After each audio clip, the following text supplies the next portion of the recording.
Hello बच्चों, कैसे हो आप। मेरा नाम अभिषेक कानुड़िया है और आपका फिर से स्वागत है आपके अपने प्यारे से चैनल संदीप कोचिंग क्लासेस पर। बच्चों, आज हम स्टार्ट करने जा रहे हैं क्लास 10th के साइंस का चैप्टर नंबर 1, जिसका नाम है केमिकल रिएक्शंस एंड इक्वेशंस। और बच्चों, आपको बता दूं, हम इस चैप्टर को 1 शॉट में कंप्लीट करेंगे। 1 शॉट का मतलब हम इस चैप्टर की सिर्फ एक ही वीडियो बनाएंगे और उस वीडियो में पूरा की पूरा चैप्टर कवर हो जाएगा। तो मैं आपसे एक बात भी कहना चाहूंगा कि जरूरी नहीं कि आप इस चैप्टर को पूरा एक साथ देखें, आप इसे टुकड़ों में भी देख सकते हैं। जैसे आज देख लिया, आज के बाद आप कल देख लें या 3 दिन बाद देखें, तो आपको समझने की कोई दिक्कत नहीं होगी। तो बच्चों, हम स्टार्ट करते हैं कि चैप्टर में आखिर है क्या और केमिकल रिएक्शंस एंड इक्वेशन में हमें क्या क्या पढ़ना है। तो सबसे पहले स्टार्ट करते हैं व्हाट इज केमिकल रिएक्शंस। तो मैं केमिकल रिएक्शंस को बताता हूं।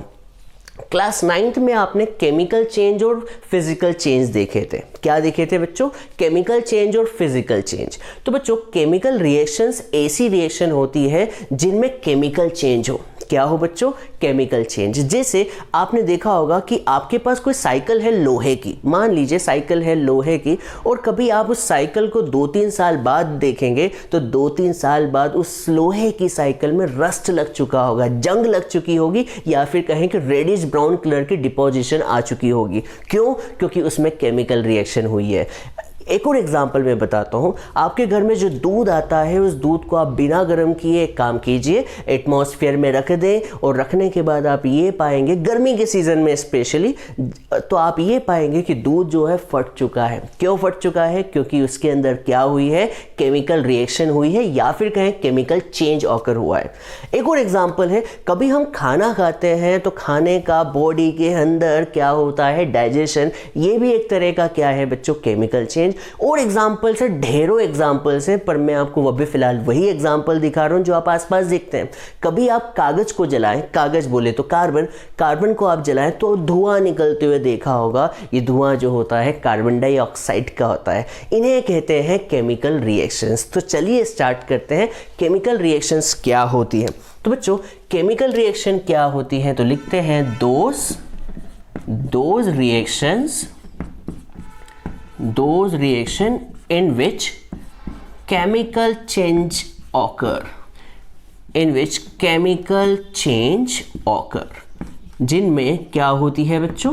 केमिकल चेंज ऑकर होते हैं। उन रिएक्शन को हम केमिकल रिएक्शंस कहते हैं। हम एग्जाम्पल में बहुत सारे एग्जाम्पल लिख सकते हैं, पर अभी मैं कुछ एग्जाम्पल लिखूंगा। जैसे फर्स्ट लिखूंगा रस्टिंग ऑफ आयरन। फर्स्ट है रस्टिंग ऑफ आयरन। ये आपने नाम सुना होगा। आयरन जो होता है ब्लैकिश ग्रे कलर का होता है, और कभी आप 2-3 महीने के बाद देखें तो उसमें थोड़ा सा रस्ट लग जाता है, या फिर रेडिश ब्राउन कलर की डिपोजिशन आ चुकी होती है। और अगला making of curd from milk. दूध से क्या बनना बच्चों? दही बनना, या दूध का फटना भी एक तरह का केमिकल रिएक्शन है। तीसरा डाइजेशन ऑफ फूड।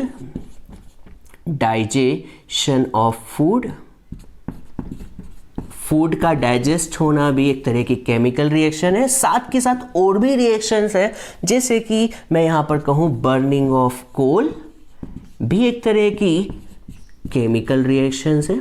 तो ये होती है केमिकल रिएक्शन जो आप अपने आसपास देखते रहते हैं।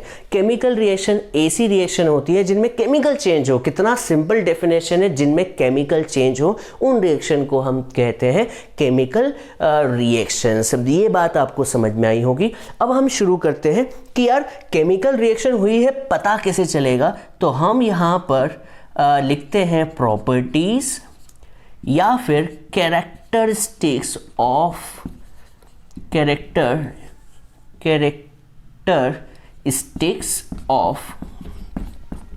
Chemical reaction. अब यार आपसे कोई पूछे कि आपको पता कैसे चलेगा कि केमिकल रिएक्शन हुई है, आपको पता कैसे चलेगा? तो बताइए, आपको कैसे पता चलेगा कि केमिकल रिएक्शन हुई भी है या नहीं हुई है? तो केमिकल रिएक्शन को पता करने के आपके पास बहुत सारे तरीके हैं। पहला, हो सकता है कि उस रिएक्शन में गैस इवॉल्व हुई है। क्या हुई है बच्चों? Evolution of gas. तो यहाँ पर हम क्या लिख रहे हैं? Evolution of gas. मान लो किसी रिएक्शन में गैस इवॉल्व हो रही है, गैस प्रोड्यूस हो रही है, तो हम कहेंगे केमिकल रिएक्शन हो रही है। जैसे कभी आप कार्बन को जलाएं या फिर मीथेन गैस को जलाएं तो कार्बन डाइऑक्साइड गैस पैदा होती है। तो कभी ऐसा कुछ हो रहा है, गैस प्रोड्यूस हो रही है, कार्बन जैसे कि सॉलिड होता है, ऑक्सीजन जो होती है गैस होती है। कभी आप ऐसा देख रहे हैं आसपास तो समझ जाना कि केमिकल रिएक्शन हुई है। पर ज़रूरी नहीं कि हर रिएक्शन में गैस ही इवॉल्व हो। तो मैं यहाँ पर दूसरा पॉइंट बताऊंगा जिसमें ये पता करने की कोशिश करेंगे कि और भी क्या तरीके हैं जिससे पता चल सके कि केमिकल रिएक्शन हुई है। तो बच्चों दूसरा तरीका जो है वो है change of state. Change of state, change of state का मतलब ये है कि हो सकता है कि जो आपके रिएक्टेंट है, रिएक्टेंट का मतलब जो आपने लिया है रिएक्टेंट स्पीशीज, और इसे कहते हैं प्रोडक्ट। तो बच्चों हो सकता है कि रिएक्टेंट जो है सॉलिड स्टेट में हो और जो प्रोडक्ट बना है वो लिक्विड स्टेट में हो या फिर गैसियस स्टेट में हो। जैसे एग्जांपल लेते हैं, कार्बन जो होता है जैसे कि सॉलिड, आपका पेपर ले लें तो पेपर सॉलिड होता है। जब आपकी इसकी रिएक्शन आप ऑक्सीजन के साथ करवाते हैं तो धुआं निकलता है। धुआं किस स्टेट में होता है? गैसियस स्टेट में। इसका मतलब आपने सॉलिड लिया था और क्या प्रोड्यूस हुई? गैस। इसका मतलब स्टेट में चेंज हुआ है। जब भी स्टेट में चेंज हो तो हम कह सकते हैं कि भैया रिएक्शन जो है केमिकल रिएक्शन है। या फिर कहें production of smell. Production of smell. Smell बच्चों बताओ, आपकी मम्मी क्या जब भी खाना खराब हो जाता है तो क्या मम्मी खाने को चख के देखती है? तो आप कहेंगे नहीं, मम्मी उसे सूंघ के देखती है। मम्मी जैसे ही सूंघती है और बदबू आने लगती है तो समझ जाती है कि यार ये खाना खराब हो चुका है। क्यों हो चुका है? क्योंकि उसके अंदर केमिकल रिएक्शन हो चुकी है। तो बच्चों ऐसी रिएक्शन जिनमें स्मेल प्रोड्यूस हो, उन रिएक्शन को हम क्या कहते हैं? Chemical reaction. बच्चों मैं ये नहीं कह रहा हूँ कि सिर्फ स्टेट चेंज होना ही केमिकल रिएक्शन है। ये सारे तरीके जो हैं केमिकल रिएक्शन को, चेंजेस को बताते हैं कि केमिकल रिएक्शन हुई है आसपास। अब बच्चों और बताएं और क्या? तो हम यहाँ पर कहें कि भैया production of precipitate. Production of precipitate. Sir precipitate क्या होता है? बच्चों प्रेसिपिटेट का मतलब, मान लीजिए आपने किन्हीं दो रिएक्टेंट को लिया और दोनों रिएक्टेंट रिएक्ट करने के बाद नीचे गाढ़ा सॉलिड जम जाए, किसी ट्यूब में नीचे गाढ़ा सॉलिड जम जाए तो उसे हम कहते हैं प्रेसिपिटेट। आपके रियल लाइफ में समझाता हूँ। जैसे दूध फटता है, आपने देखा होगा जब दूध फटता है तो ग्रीन पानी ऊपर आ जाता है और जो गाढ़ा जो मटेरियल होता है वो कहाँ बैठ जाता है? नीचे बैठ जाता है। उसी को हम क्या कहते हैं? प्रेसिपिटेट कहते हैं। क्या कहते हैं बच्चों? प्रेसिपिटेट। समझ में आया होगा। और बच्चों और कोई तरीका है जिससे हम पता कर सकते हैं? तो एक तो गैस हो गई, प्रोडक्शन ऑफ गैस हो गया, चेंज ऑफ स्टेट हो गया, प्रोडक्शन ऑफ स्मेल हो गया, और यहाँ पर हम कह सकते हैं production of ash. Production of ash. Ash का मतलब जैसे आपने कागज जलाया और कागज जलाने के बाद आपको क्या मिला? नीचे, ऊपर तो धुआं जाते हुए दिखा और नीचे आपको क्या मिला? नीचे आपको ऐश मिलती है, राख मिलती है। जब भी आपको राख मिले तो समझ जाना कि केमिकल रिएक्शन हुई है। हाँ है ना बच्चों? और देखते हैं बच्चों, और देखते हैं change of heat. Change of heat. Sir change of heat का मतलब, चेंज ऑफ हीट का मतलब हो सकता है कि यहाँ पर जो रिएक्टेंट लिया था उसका हीट कम थी या फिर कहें उसका टेम्परेचर कम था, और जैसे ही रिएक्शन हुई तो जो प्रोडक्ट बना उसका टेम्परेचर क्या हो चुका है? बढ़ चुका है। तो आप कहेंगे भैया टेम्परेचर चेंज हुआ है, इसका मतलब कहीं ना कहीं केमिकल रिएक्शन ऑकर हुई है। तो चेंज ऑफ हीट कहें या फिर कहें change of temperature. Change of क्या कर दें बच्चों?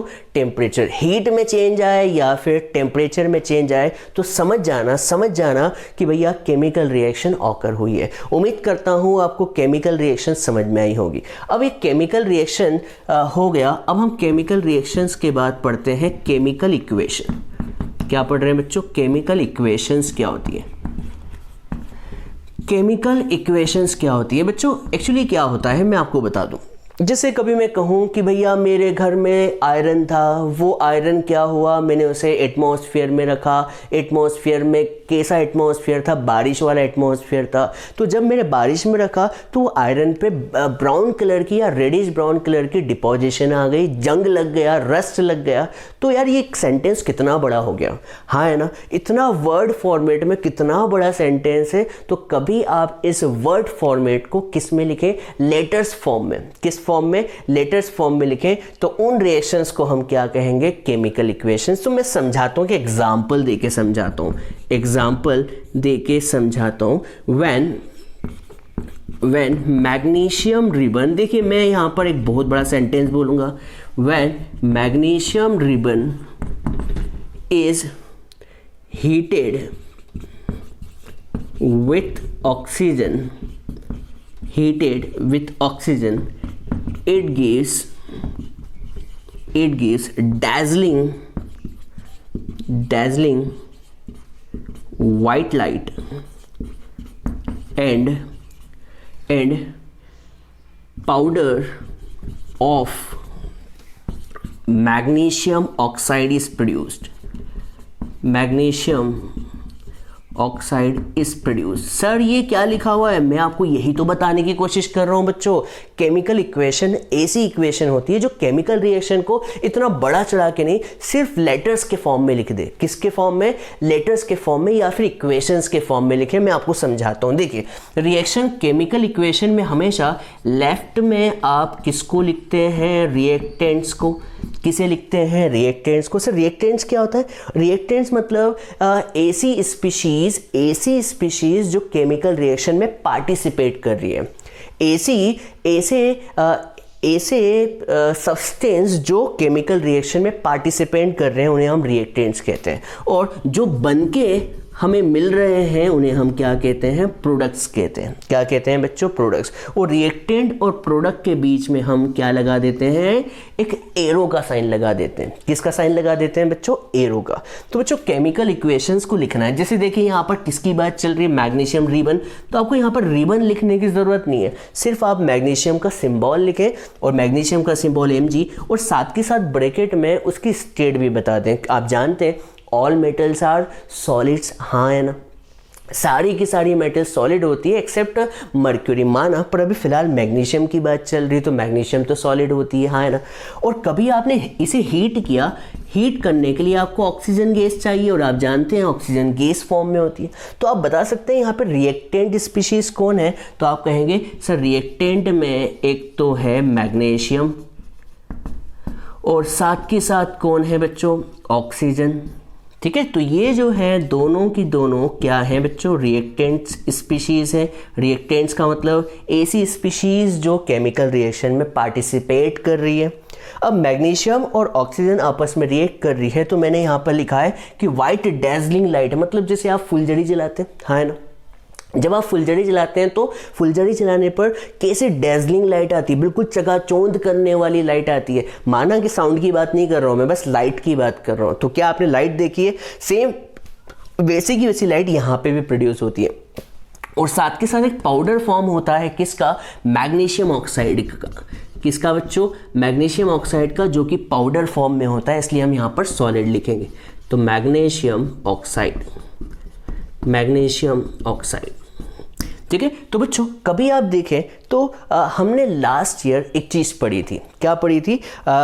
मास, law of conservation of mass, नाम सुना होगा क्या? Mass of substance can not be created not be destroyed, ये बात आपने सुनी होगी। तो देखिए यहाँ पर मैग्नीशियम का मैंने एक एटम लिया हुआ है, एक एटम लिया है। तो यहाँ पर मैग्नीशियम का कितना है? एक एटम है।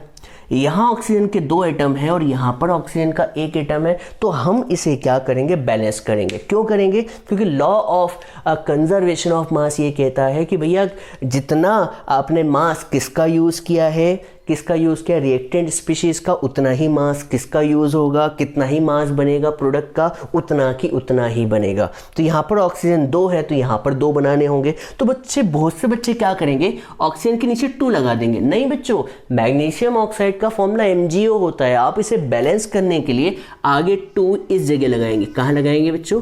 2 इस जगह लगाएंगे। तो देखिए आपने ऑक्सीजन यहाँ पर 2 है और यहाँ पे भी 2 है, पर आपने ऑक्सीजन को तो बैलेंस कर दिया, पर यहाँ पर मैग्नीशियम अब कितने हो चुके हैं 2, तो यहाँ पर आपको 2 लगा के इसे भी बैलेंस करना होगा। तो हम अगले टॉपिक में बैलेंसिंग ही पढ़ने वाले। तो आपको ये बात समझ में आ गई होगी केमिकल रिएक्शंस क्या होती है। तो पहला क्वेश्चन आपसे, केमिकल रिएक्शन क्या होती है? ऐसी रिएक्शन जिनमें केमिकल चेंज हो, ऐसी रिएक्शन जिनमें केमिकल चेंज हो। और केमिकल चेंज को पता कैसे करते हैं? तो भैया कलर में चेंज आ जाए, मैंने यहाँ पर लिखवाया नहीं, ये भी लिख सकते हैं अपन। तो मैं 7वें पॉइंट को यहाँ पे लिख दूँ, 7वां पॉइंट यहाँ लिख देता हूँ कि भैया कभी कभी चेंज ऑफ कलर भी आता है। अब आप कहेंगे कि क्या हमेशा कलर में चेंज आए? तो जवाब है नहीं, इनमें से कुछ भी हो सकता है। ये 7 पॉइंट लिखे और भी कोई पॉइंट है, पर अभी ये 7 पॉइंट जो लिखे इनमें से कुछ हो जाए तो समझ जाना कि केमिकल चेंज ऑकर हुआ है। तो बच्चों क्या क्या हो सकते हैं? हीट में चेंज आना, टेम्परेचर में चेंज आना, कलर में चेंज आना, स्मेल प्रोड्यूस होना, गैस इवॉल्व होना, स्टेट में चेंज आना, और मैंने क्या लिखा है, ऐश पैदा होना, प्रेसिपिटेशन आना। ये सब कुछ जो है वो केमिकल रिएक्शन की कैरेक्टरिस्टिक्स है या फिर कहें प्रॉपर्टीज़ है। अब बच्चों आपसे कोई बोले केमिकल इक्वेशंस क्या होती है, तो केमिकल इक्वेशंस क्या होती है? सेंटेंस को सिर्फ किस में, अल्फ़ाबेट्स या फिर लेटर्स के फॉर्म में लिखना केमिकल इक्वेशंस होती है। जैसे ये देखिए सेंटेंस कितना था, 1 2 3 4 लाइन का, और हमने सिर्फ कितनी लाइन में लिख दिया, 1 लाइन में। और ये जो है इसके नीचे इनका पूरा वर्णन कर दिया कि ये मैग्नीशियम है, ऑक्सीजन है, तो 2 लाइन यूज़ हुई। कितनी लाइन यूज़ हुई बच्चों? 2 लाइन यूज़ हुई। तो जल्दी से आप इसे लिख लें। अब हम आपको पढ़ाने जा रहे हैं कि किसी भी केमिकल रिएक्शन को बैलेंस कैसे करते हैं। तो बच्चों जल्दी से आप इसे नोट डाउन कर लें और मैं आपको केमिकल रिएक्शन को बैलेंस करना सिखाऊंगा। ले लीजिए इसका स्क्रीनशॉट या फिर कॉपी में लिख लीजिए स्क्रीन को पॉज करके।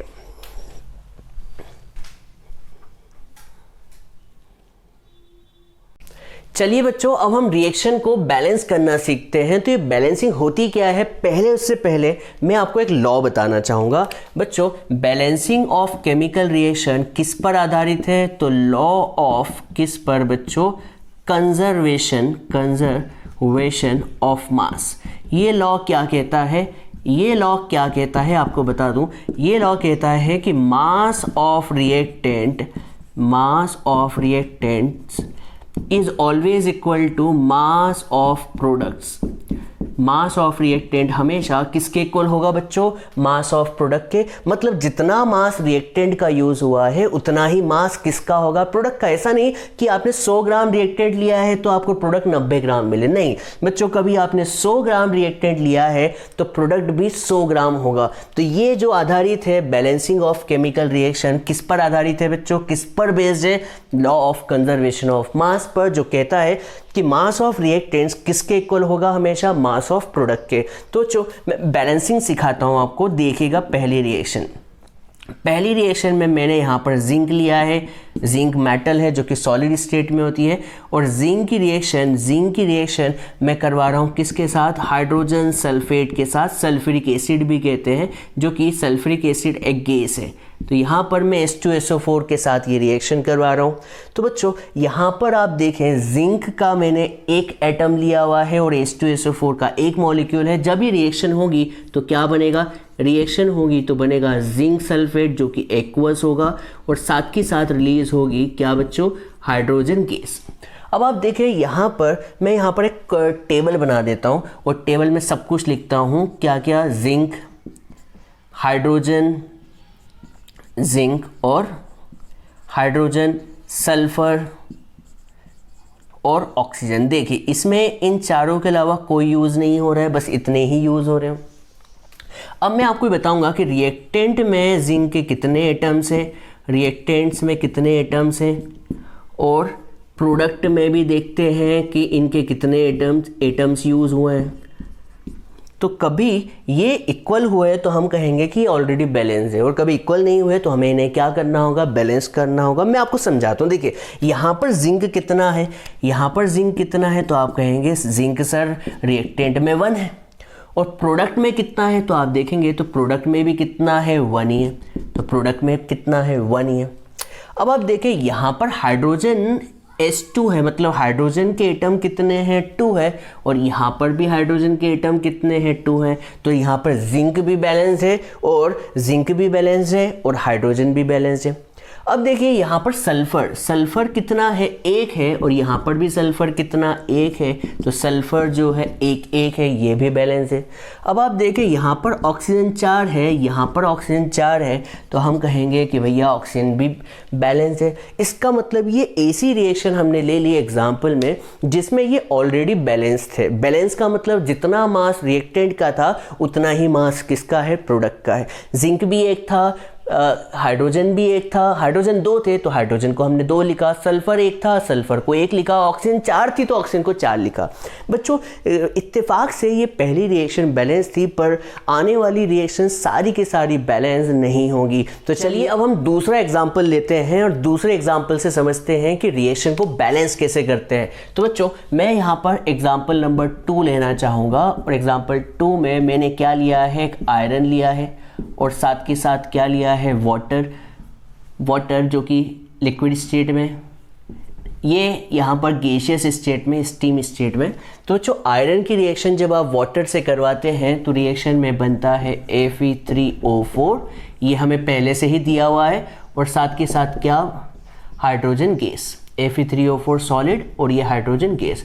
अब हमें क्या दिया है कि इसे बैलेंस करके दिखाओ। क्या करके दिखाओ बच्चों, बैलेंस करके दिखाओ। तो आप देखें यहाँ पर लेफ्ट और राइट में क्या डिफरेंस नज़र आ रहा है। तो आप देखेंगे यहाँ पर लेफ्ट में आयरन 1 है, यहाँ पर राइट में आयरन 3 है, यहाँ पर लेफ्ट में हाइड्रोजन 2 है, राइट में हाइड्रोजन 2 है, लेफ्ट में ऑक्सीजन 1 है, राइट में ऑक्सीजन 4 है। तो बच्चों इस रिएक्शन को बैलेंस कैसे करें, तो नियम ये कहता है कि सबसे पहले आप देखें कि सबसे ज़्यादा एटम किसके हैं। तो सबसे ज़्यादा एटम किसके हैं, आयरन का, यहाँ पर 1 है, यहाँ 3 है। रिएक्टेंट या फिर प्रोडक्ट साइड किसी भी साइड देख सकते हैं। आयरन 1 है, यहाँ 3 है, यहाँ हाइड्रोजन 2 है, यहाँ 2 है, यहाँ ऑक्सीजन 1 है, यहाँ 4 है। तो यहाँ पर सबसे पहले आप किसको सेलेक्ट करोगे बच्चों, जो सबसे ज़्यादा एटम है। तो सबसे ज़्यादा एटम किसके हैं, ऑक्सीजन के, वो भी कितने हैं, 4 है। तो सबसे पहले हम किसको बैलेंस करेंगे, ऑक्सीजन को। तो बच्चों ऑक्सीजन यहाँ पर 4 है और यहाँ पर 1 है, तो सबसे पहले आगे क्या लगा दो, 4 लगा दो। सर 4 क्यों लगाया, क्योंकि यहाँ पर ऑक्सीजन 4 थी, क्या थी बच्चों, ऑक्सीजन 4 थी, तो यहाँ पर भी ऑक्सीजन 4 करनी। सबसे ज़्यादा कौन था, ऑक्सीजन, तो ऑक्सीजन 4 थी राइट साइड में, तो हमने ऑक्सीजन को बैलेंस किया, ऑक्सीजन बैलेंस हो गई। अब ऑक्सीजन बैलेंस होने के बाद आपको दूसरे को बैलेंस करना है, तो पहले मैं वापस इसे लिख देता हूँ स्टेप 2 करके। तो स्टेप 2, ये स्टेप 1 थी। स्टेप 1 में हमने किसको बैलेंस किया बेटा, ऑक्सीजन को। अब हम किसको बैलेंस करने जा रहे हैं, तो ये 4H2O जो कि गैसियस स्टेट में थी, और Fe3O4 जो कि सॉलिड स्टेट में है, प्लस हाइड्रोजन गैस। अब देखिए बच्चों हम किसको बैलेंस करेंगे, तो अभी तक मैं किसको बैलेंस कर चुका हूं, तो आप कहेंगे सर ऑक्सीजन को बैलेंस कर चुके हैं। अब बताएं, आपने जैसे ही ऑक्सीजन को बैलेंस किया तो यहाँ पर हाइड्रोजन का गणित बिगड़ गया, हाइड्रोजन का मैथ्स बिगड़ गया। सर केस ये देखिए, हाइड्रोजन कितने हो गए, 8 हो गए। कितने हो गए बच्चों, 8 हो गए, और यहाँ पे तो 2 ही है। अब बच्चों बताओ 2 को 8 बनाने के लिए आपको क्या लिखना पड़ेगा, आगे 4। सर ऐसा क्यों किया, क्योंकि जैसे ही आपने 4 लिखा तो हाइड्रोजन कितने हो गए, 4 2 8, और ये भी कितने हो गए, 8। मतलब आपने ऑक्सीजन को बैलेंस कर लिया और साथ के साथ हाइड्रोजन को बैलेंस कर लिया। अब किसकी बारी बच्चों बताओ, राइट साइड में आयरन कितने हैं, 3 है, तो यहाँ पर क्या लगा दो, 3 लिख दो। तो ये भी क्या हो जाएगा बेटा, बैलेंस। क्या ये कंप्लीट बैलेंस रिएक्शन है, तो आप कहेंगे यस सर ये एक बैलेंस रिएक्शन है। क्यों बैलेंस है, क्योंकि यहाँ पर आयरन 3 है, यहाँ पर भी आयरन 3 है, यहाँ पर हाइड्रोजन 8 है, यहाँ पर भी हाइड्रोजन 8 है, ऑक्सीजन 4 है, तो यहाँ पर भी ऑक्सीजन 4 है। इसे कहते हैं कंप्लीट बैलेंस रिएक्शन। ये किस पे आधारित है, लॉ ऑफ कंजर्वेशन ऑफ मास, जो कहता है कि भैया जितना मास रिएक्टेंट का होगा उतना ही मास किसका होगा, प्रोडक्ट का होगा। तो एग्जाम्पल नंबर 2 समझ में आया होगा। अब हम एग्जाम्पल नंबर 3 लेते हैं जिससे और क्लियरिटी बनेगी। तो मान लीजिए एक मीथेन गैस है, CH4 गैस, इसको आपने बर्न किया तो क्या प्रोड्यूस होगा carbon dioxide gas plus water. क्या होगा बच्चों, वाटर, जो कि होगा आपका किस स्टेट में आप बता सकते हैं, गैसियस स्टेट में। किस स्टेट में बच्चों, गैसियस स्टेट में। वाटर भी तो गैसियस स्टेट में होता है, वेपर। तो आपको इसे क्या करना है, बैलेंस करना है। ये जी लिखा हुआ है गैसियस, मैं नीचे लिख देता हूँ सारी स्टेट्स को। अब आप बताएं इसे बैलेंस करना है तो सबसे पहले स्टेप नंबर 1 क्या कहती है, आप बताएं। स्टेप नंबर 1 कहती है सबसे पहले चूज करो सर, किसे चूज करो?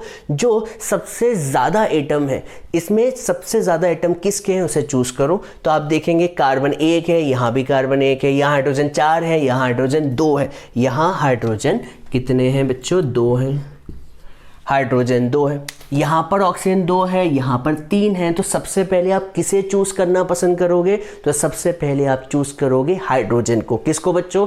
हाइड्रोजन को, क्योंकि हाइड्रोजन 4 है और यहाँ पर 2 है, तो जो सबसे ज़्यादा है उसे ही चूज करो और उसको बैलेंस करो। तो बच्चों इसे बैलेंस करते हैं। तो मैं एक बार और लिख देता हूँ, ये CH4 gas plus O2 gas arrow, CO2 gas plus H2O gas. तो आपको सबसे पहले किसे बैलेंस करना है बच्चों? किसे बैलेंस करना है? किसे करना है? हाइड्रोजन को। बच्चों बताओ कैसे बैलेंस करें? यहाँ पर हाइड्रोजन 2 है, यहाँ हाइड्रोजन 4 है। आप 4 को तो बड़ा नहीं कर सकते, पर 2 को तो डबल कर सकते हैं। तो कभी हाइड्रोजन के आगे आपने 2 लिख दिया बच्चों, तो बोलो क्या होगा? जैसे ही आप 2 लिखते हैं तो हाइड्रोजन कितने हो गए बच्चों? 4। और यहाँ भी हाइड्रोजन कितने हो गए? 4। तो हाइड्रोजन अब कितने हो चुके हैं? 4। और हाइड्रोजन क्या हो चुका है? बैलेंस हो चुका है। अब हाइड्रोजन को आपने बैलेंस कर दिया, तो स्टेप नंबर 2 में अब आप बाकी 2 को डायरेक्ट बैलेंस कर सकते हैं। देखिए हाइड्रोजन कितने हैं? 4 हो गए हाइड्रोजन 4। पर जैसे ही आपने हाइड्रोजन को बैलेंस किया तो देखिए ऑक्सीजन यहाँ पर कितनी हो गई? 2 प्लस 2 कितनी होगी? 4। और लेफ्ट में ऑक्सीजन कितनी है? 2। तो मैं आपको बताता हूँ, पहले लिख देता हूँ CH4 O2 arrow CO2 plus H2, और हमने यहाँ पर इसे बैलेंस कर दिया था, क्या लगा के? 2 लगा के। अब जो आपसे मैं कहना चाह रहा हूँ कि भैया अब किसे बैलेंस करें? देखिए यहाँ पर ऑक्सीजन कितनी है? 2 प्लस 2 4। तो यहाँ पर भी कितनी होनी चाहिए बच्चों? 4। 4 कैसे बनेगी? जब आगे क्या लगा दूँ मैं? 2। हो गई बैलेंस। ऑक्सीजन भी बैलेंस हो गई। कितनी हो गई? 4। अब ऑक्सीजन के बाद किसकी बारी आती है? कार्बन की। अब बताओ, कार्बन यहाँ पर इकलौता है, कार्बन 1 है। आप कहेंगे सर कार्बन 2 है। नहीं, ये तो O2 है, ऑक्सीजन 2 है, कार्बन तो 1 है। कार्बन 1 है, यहाँ पर भी कार्बन 1 है। तो बच्चों it is balanced chemical reaction. ये क्या है? एक बैलेंस केमिकल रिएक्शन है। तो बच्चों उम्मीद करता हूँ आपको एग्जाम्पल 1 समझ में आया होगा, एग्जाम्पल 2 समझ में आया होगा और एग्जाम्पल नंबर 3 भी समझ में आ गया होगा, और आपको बैलेंसिंग का थोड़ा सा आइडिया लग गया होगा कि नियम ये कहता है कि सबसे पहले आप किसे बैलेंस करें? जो सबसे ज़्यादा एटम नज़र आ रहे हैं केमिकल रिएक्शन में। सबसे ज़्यादा एटम हाइड्रोजन के हैं, तो सबसे पहले हाइड्रोजन को निपटाओ, बैलेंस करो दिमाग लगा के। और हाइड्रोजन को बैलेंस करने के बाद किसको बैलेंस करो? बचे हुए को। तो सबसे पहले आप इसको लिख ले, नोट डाउन कर ले। ऐसे हम 10-12 क्वेश्चन और करेंगे जिसमें हम बैलेंसिंग देखेंगे। तो जल्दी से आप इसे नोट डाउन कर लीजिए।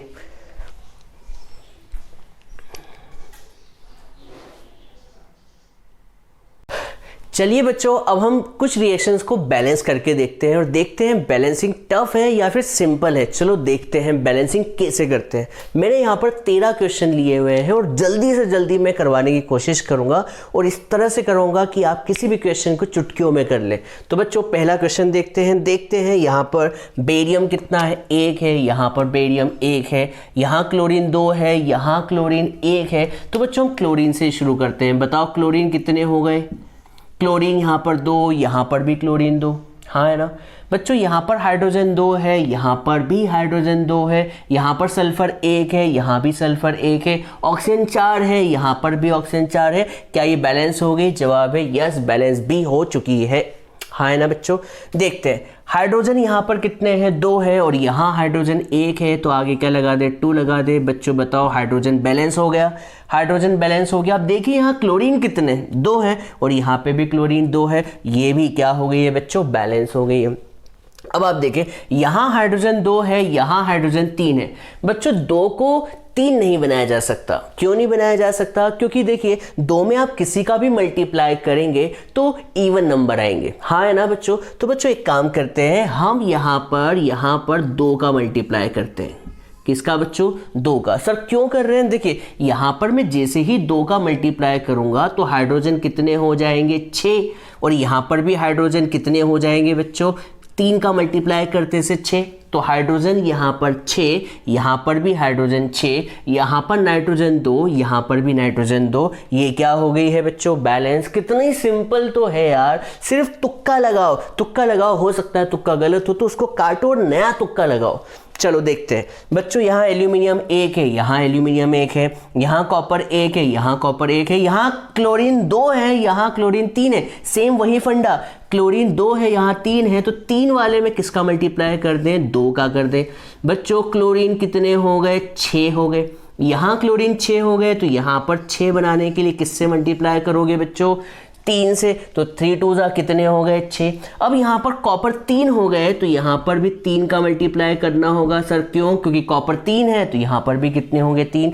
यहाँ एल्यूमिनियम 2 है, तो यहाँ पर भी क्या करना होगा? 2 से मल्टीप्लाई। बच्चों समझ आ रहा है कि नहीं आ रहा है? बच्चों इसका कोई ज़्यादा अच्छा नियम नहीं है, आप ये मत सोचिए कि नियम याद होने चाहिए, नहीं, आपको बस करते आना चाहिए, कैसे भी करें, बस बैलेंस होनी चाहिए। बच्चों बताओ, यहाँ बेरियम कितना है? 1 है, यहाँ कितना है? 1 है, यहाँ क्लोरीन 2 है, यहाँ क्लोरीन 3 है। क्या कर दे? वही नियम, क्लोरीन के आगे क्या लगा दूँ? 2 लगा दूँ। क्लोरीन कितने हो गए? 6 हो गए। यहाँ पर 3 लगा दो तो क्लोरीन कितने हो गए? 6 हो गए। हाँ है ना बच्चों, क्लोरीन यहाँ पर 6 हो गए, पर क्लोरीन जैसे ही 6 हुए तो बेरियम 3 हो गया, तो यहाँ पर आप क्या कर दे? 3 का मल्टीप्लाई कर दे, तो बेरियम कितने हो गए? 3। और यहाँ पर सल्फर कितने हो गए? 3। तो देखिए सल्फर 3 है, और ऑक्सीजन कितने हैं? 4 3 जा 12, तो ऑक्सीजन 4 3 जा 12, ऑक्सीजन भी 12 है। या फिर कहें कि सल्फेट टोटल कितने हैं? 3 है, तो यहाँ पर भी सल्फेट SO4 कितने हैं? 3 है। देखिए बैलेंस हो चुकी है, एक बार और चेक कर लेते हैं। बेरियम 3, बेरियम 3, हाँ है ना। क्लोरीन 6, क्लोरीन यहाँ पर भी 6 हो गए बच्चों, क्लोरीन 6। अब एल्यूमिनियम 2, यहाँ पर भी एल्यूमिनियम 2, यहाँ पे सल्फेट 3, यहाँ पर भी सल्फेट कितने हो गए? 3 हो गए। कितना सिंपल है, आपको समझ आ रहा होगा। जल्दी से इसे भी करते हैं बच्चों। पोटेशियम यहाँ 1 है, यहाँ 1 है, यहाँ हाइड्रोजन 2 है, यहाँ हाइड्रोजन 3 है। सर यहाँ पर 2 है, वहाँ 3 है, तो क्या करें? ऐसा कुछ करें कि इधर और उधर दोनों हाइड्रोजन क्या हो जाए? बैलेंस हो जाए। बच्चों देखिए ये 2 है और ये 3 है, तो मैं यहाँ पर क्या कर रहा हूँ? 2 का मल्टीप्लाई कर रहा हूँ। अब आपके मन में क्वेश्चन उठा होगा क्यों, तो मैं बताता हूँ। देखिए यहाँ पर हाइड्रोजन 2 हुए, और अब बताइए यहाँ पर हाइड्रोजन कितने हो गए? 2, तो 2 + 2 4 हुए, तो यहाँ पर मैं 2 लिखूंगा, तो 2 × 2 4। ये आसान होता है बैलेंस करने का तरीका। तो हाइड्रोजन यहाँ पर 2, हाइड्रोजन 2, तो टोटल 4, और यहाँ पर भी कितने हो गए? 4। ऑक्सीजन कितनी हो गई बेटा? ऑक्सीजन कितनी हो गई? 2, तो यहाँ पर भी ऑक्सीजन 2। पोटेशियम कितना? 2, तो यहाँ पर 2 लगा दें, तो पोटेशियम भी कितना हो गया? 2 हो गया। कितना सिंपल है यार, जल्दी से करते हैं। मैग्नीशियम यहाँ 1 है, यहाँ मैग्नीशियम 1 है, यहाँ हाइड्रोजन 1 है, यहाँ हाइड्रोजन 2 है। क्या करें? यहाँ पर 2 का मल्टीप्लाई कर दें, तो हाइड्रोजन 2 हो गए।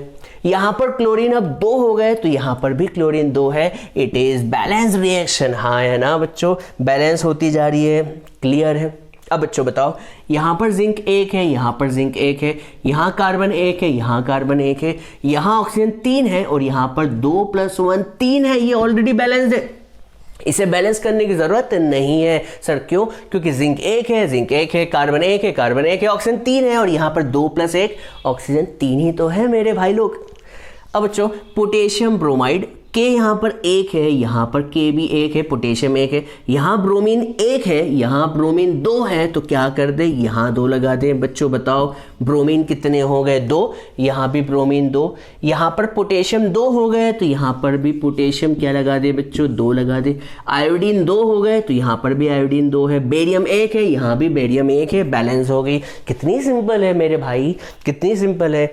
अब बताओ NaOH, यहाँ पर सोडियम 1 है, यहाँ सोडियम 2 है, तो क्या करें बच्चों? आगे 2 लगा दें। क्या होगा सर इससे? सोडियम 2 हो जाएंगे, यहाँ सोडियम 2 हो गए। और सर और यहाँ पर हाइड्रोजन कितने हैं? देखिए गिने, हाइड्रोजन कितने? हाइड्रोजन 2 + 2 4, तो यहाँ पर 4 बनाने के लिए क्या लगा दें बच्चों? 2 लगा दें। एक बार और देखेंगे अपन, ऑक्सीजन कितनी है? 2 है, ऑक्सीजन 2 और 4 6 है। देखिए कैसे, देखिए यहाँ पर तो 2 और 4 6, और यहाँ पर कितनी है? 4 + 2 6। ऑक्सीजन भी बैलेंस हो चुकी है। अब सोडियम 2 है, सोडियम 2 है, और सल्फर 1 है, सल्फर 1 है, ऑक्सीजन बैलेंस हो चुकी है। हाइड्रोजन 2 है, हाइड्रोजन 4 है, यहाँ पर भी हाइड्रोजन 4 है, क्या हो चुकी है, बैलेंस हो चुकी है, और कुछ करने की ज़रूरत नहीं है। अब आगे बताओ, सोडियम 1 है, सोडियम 1 है, क्लोरीन 1 है, क्लोरीन 1 है, सिल्वर 1 है, सिल्वर 1 है, N 1 है, N 1 है, नाइट्रोजन 1 है, ऑक्सीजन 3 है, ऑक्सीजन 3 है, ऑलरेडी बैलेंस है, बैलेंस करने की ज़रूरत नहीं है। अब देखते हैं HNO3 प्लस CaOH2 ये लिखा हुआ है। अब आप देखिए यहाँ पर सबसे पहले किसी बड़ी चीज़ को उठाओ, यहाँ पर बताओ NO3 कितने हैं, 2 है, और यहाँ NO3 1 है, तो आगे क्या लगा दो, 2 लगा दो। ठीक है बच्चों, यहाँ पर NO3 जिसे हम नाइट्रेट आयन कहते हैं, NO3 2 है, तो यहाँ पर भी NO3 कितने हो जाएंगे, 2 हो गए। यहाँ पर अब कैल्शियम 1 है, कैल्शियम 1 है, और अब देखते हैं हाइड्रोजन के बारे में चर्चा करते हैं। हाइड्रोजन 2 है, और यहाँ हाइड्रोजन 2 है, तो 2 + 2 4, तो यहाँ पर 4 बनाने के लिए क्या लगा दे, 2 लगा दे। ऑक्सीजन यहाँ पर 2 है, तो यहाँ पर भी ऑक्सीजन कितनी है, 2 है। और सर NO3 को तो हमने एक सिंगल एलिमेंट मान लिया है ना, सिंगल मॉलिक्यूल मान लिया है, तो NO3 2 है, NO3 2 है। हाइड्रोजन यहाँ पर 2 + 2 4 है, तो हाइड्रोजन 4 है। ऑक्सीजन 2 है, तो यहाँ पर भी ऑक्सीजन 2 है, तो ये इसको भी क्या कर लिया, बैलेंस कर लिया। आगे बताए, जिंक 1 है, जिंक 1 है, सिल्वर 1 है, सिल्वर 1 है, NO3 1 है, यहाँ NO3 2 है, तो क्या कर दें बच्चों, 2 लगा दें, तो NO3 कितने हो जाएंगे, 2 हो जाएंगे।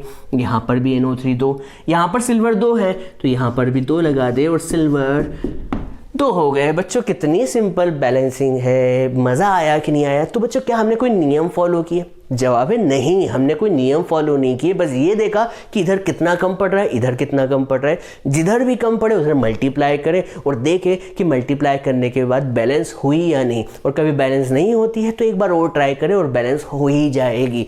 90% केसेस में बैलेंसिंग बहुत ही सिंपल होती है, और सिर्फ 10% केसेस में बैलेंसिंग थोड़ी सी डिफ़िकल्ट होती है। तो 10% केसेस को भी हम देखेंगे अभी हम नेक्स्ट टॉपिक में। तो बच्चों जल्दी से आप इसे लिख लें, और स्क्रीन को पॉज करके भी लिख सकते हैं या स्क्रीनशॉट ले लें, जो करना है जल्दी करें बच्चों। चलिए बच्चों, अब हम आगे बढ़ते हैं और आगे देखते हैं कि केमिकल रिएक्शन कितने टाइप की होती है। तो चलिए बिना देर के स्टार्ट करते हैं। तो बच्चों केमिकल रिएक्शन जो होती है वो 5 टाइप की होती है। फर्स्ट होती है कॉम्बिनेशन रिएक्शन। फर्स्ट रिएक्शन जो होती है वो होती है कॉम्बिनेशन रिएक्शन। सेकेंड जो होती है, सेकेंड रिएक्शन को हम कहते हैं डीकम्पोजिशन रिएक्शन। क्या रिएक्शन बच्चों? Decomposition reaction. इसके भी 3 टाइप होते हैं जिसे हम डिटेल में पढ़ेंगे, पहले अभी नाम लिखवा दूं। और थर्ड जो होता है वो होता है डिस्प्लेसमेंट रिएक्शन। थर्ड रिएक्शन को हम कहते हैं डिस्प्लेसमेंट रिएक्शन। और जो फोर्थ रिएक्शन होती है उसे हम कहते हैं डबल डिस्प्लेसमेंट रिएक्शन। क्या नाम है बच्चों? Double displacement reaction. और जो फिफ्थ रिएक्शन होती है उसे हम कहते हैं रेडॉक्स रिएक्शन। क्या नाम है बच्चों? Redox reaction. माना कि आपको 5 नाम नए हैं, हम 5 नाम को 1 बाय 1 डिस्कस करेंगे। तो सबसे पहले फर्स्ट नाम पे चलते हैं और फर्स्ट हेडिंग डालते हैं। फर्स्ट रिएक्शन जिसका नाम है कॉम्बिनेशन रिएक्शन। क्या रिएक्शन बच्चों? Combination reaction. आप कहेंगे कि नाम से थोड़ी थोड़ी हिंट तो मिल रही है। हिंट क्या है? कॉम्बिनेशन रिएक्शन ऐसी रिएक्शन है जिसमें रिएक्टेंट आपस में कंबाइन होकर सिंगल प्रोडक्ट बनाए। क्या बनाए बच्चों? Single product. इसका मतलब, इसकी डेफिनेशन हम लिखते हैं तो क्या होगा कि मान लो रिएक्टेंट आपने बहुत सारे ले लिए, A+B लिए। मान लो रिएक्टेंट आपने क्या लिए? 2 या 2 से ज़्यादा लिए, पर आपको प्रोडक्ट हमेशा कितना मिलेगा? एक ही मिलेगा। कितना मिलेगा बच्चों? एक ही मिलेगा। तो बच्चों आपको बता दो, कॉम्बिनेशन रिएक्शन नाम ही याद रख करें बच्चों। मान लीजिए आपकी तीन सेक्शन है स्कूल में। कितने सेक्शन है? 3। क्लास 10th के 3 सेक्शन है। एक दिन ये हुआ कि उस दिन बारिश गिर गई, और बारिश गिरने के कारण बच्चे जो है वो क्या हो गए? कम आए। अब कम आए तो तीनों सेक्शन में बच्चे कम होंगे, तो मैडम क्या करती है आपको पता है? तीनों सेक्शन के बच्चों को कंबाइन कर लेती है और तीनों सेक्शन के बच्चों को एक क्लास में कंबाइन कर लेती है। तो कॉम्बिनेशन का मतलब भी यही होता है कि जब 2 या 2 से ज़्यादा रिएक्टेंट आपस में रिएक्ट करके कितना प्रोडक्ट बनाए? सिंगल प्रोडक्ट बनाए। तो ऐसी रिएक्शन को हम क्या कहते हैं बच्चों? Combination reaction. तो कभी हम इसका एग्जाम्पल लें तो एग्जाम्पल नंबर 1 लेते हैं, शायद से आपको समझ में आए। तो रिएक्शन में हम लेते हैं कि भैया कार्बन प्लस ऑक्सीजन मिलकर क्या बनाएगा, कार्बन डाइऑक्साइड। यहाँ पर C क्या है बच्चों, कार्बन है, O यहाँ पर क्या है, ऑक्सीजन है, और कार्बन डाइऑक्साइड CO2 क्या है बच्चों, कार्बन डाइऑक्साइड है। और बच्चों हो सके तो आप इनके आगे इनकी स्टेट भी मेंशन करिए तो ज़्यादा अच्छा होगा। जैसे कार्बन की स्टेट सॉलिड होती है, ऑक्सीजन की स्टेट गैसियस होती है, और कार्बन डाइऑक्साइड तो आपको पता ही है गैसियस होती है। तो एग्जाम्पल नंबर 1 समझ में आया होगा। एग्जाम्पल नंबर 2 ले लेते हैं। ये रिएक्शन जो होती है वाइट वॉश के लिए यूज़ होती है, बोले तो घर में पुताई के लिए, for white wash off wall. पुताई के लिए यूज़ होती है, मतलब आपके घरों में जो पुताई होती है वो इस रिएक्शन से होती है। तो मैं आपको बता दूं रिएक्शन क्या है। रिएक्शन में कैल्शियम ऑक्साइड है जो कि सॉलिड होता है, जिसे हम क्विक लाइम भी बोलते हैं। क्या बोलते हैं बच्चों, क्विक लाइम। इसकी रिएक्शन किससे करवाई जाए, वाटर के साथ। वाटर जो होता है लिक्विड स्टेट में होता है। कैल्शियम ऑक्साइड को हम क्विक लाइम भी बोलते हैं, या पूरा भी लिख सकते हैं कैल्शियम ऑक्साइड। जब आप कैल्शियम ऑक्साइड की रिएक्शन वाटर के साथ करवाते हैं तो यहाँ पर मिलता है स्लैग्ड लाइम। क्या मिलता है बच्चों, स्लैग्ड लाइम। स्लैग्ड लाइम जिसे हम कैल्शियम हाइड्रोक्साइड कहते हैं। बच्चों ये रिएक्शन याद कर लें, most MP, calcium hydroxide. Calcium hydroxide जिसका फॉर्मूला होता है CaOH ट्वाइस। क्या होता है बच्चों, CaOH ट्वाइस। और हाँ, बैलेंसिंग की बात करें तो ये ऑलरेडी बैलेंस है, कैल्शियम 1 है, कैल्शियम 1 है, हाइड्रोजन 2 है, हाइड्रोजन 2 है, ऑक्सीजन 2 है, यहाँ पर भी ऑक्सीजन 2 है। बच्चों ये रिएक्शन आपकी वाइट वॉश में यूज़ होती है। सर कैसे, यहाँ पर क्विक लाइम लेते हैं। क्विक लाइम बोले तो कैल्शियम ऑक्साइड की रिएक्शन जब आप वाटर से करवाते हैं तो बच्चों हीट भी बहुत ज़्यादा पैदा होती है। मैं यहाँ पर एक मेंशन कर दूँ कि यहाँ पर बहुत सारी हीट भी पैदा होती है। हीट पैदा होती है, हीट प्रोड्यूस होने की वजह से ये रिएक्शन कौन सी रिएक्शन होती है बच्चों, exothermic reaction. Sir exothermic reaction कैसी रिएक्शन होती है, ऐसी रिएक्शन जिसमें क्या हो बच्चों, हीट रिलीज हो। ऐसी रिएक्शन जिसमें हीट क्या हो बच्चों, रिलीज हो, ऐसी रिएक्शन को हम क्या कहते हैं, एक्सोथर्मिक रिएक्शन कहते हैं। तो बच्चों आपको समझ में आया होगा, एग्जाम्पल समझ में आया होगा। ऐसी रिएक्शन जिसमें 2 या 2 से ज़्यादा रिएक्टेंट आपस में रिएक्ट करके, 2 या 2 से ज़्यादा रिएक्टेंट आपस में रिएक्ट करके क्या बनाए, सिंगल प्रोडक्ट। कितना प्रोडक्ट, सिंगल प्रोडक्ट। तो ऐसी रिएक्शन को हम क्या कहते हैं, ऐसी रिएक्शन को हम क्या कहते हैं, कॉम्बिनेशन रिएक्शन। देखिए यहाँ पर भी 2 रिएक्टेंट थे और कितना प्रोडक्ट मिला, 1। ये प्रोडक्ट नहीं है तो हीट है, एनर्जी है बच्चों, प्रोडक्ट नहीं है ये तो एनर्जी है। यहाँ पर सिंगल प्रोडक्ट मिला। अब मैं एक और एग्जाम्पल लेता हूँ, example number 3। Example number 3 water का ले लेते हैं। मान लीजिए यहाँ पर आपने हाइड्रोजन गैस ली और ऑक्सीजन गैस ली और इनको आपस में कंबाइन करवाया, तो बच्चों क्या मिलेगा, वाटर मिलेगा जो कि लिक्विड स्टेट में होगा।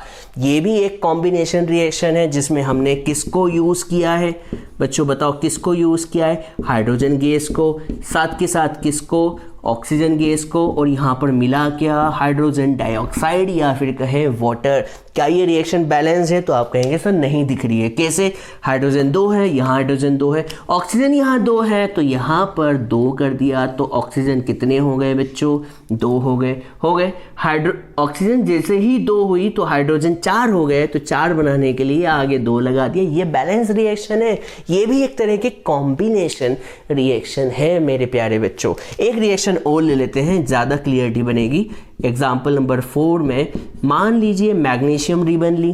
क्या ली बच्चों, मैग्नीशियम रिबन जो कि सॉलिड होती है, इसको आपने बर्न किया इन प्रेजेंस ऑफ ऑक्सीजन, तो आपको मिलेगा वाइट डेजलिंग लाइट। याद कीजिए वाइट डेजलिंग लाइट, और साथ के साथ पाउडर दिखेगा नीचे गिरता हुआ, वो पाउडर जो होगा वो मैग्नीशियम ऑक्साइड का होगा। किसका होगा बच्चों, मैग्नीशियम ऑक्साइड का।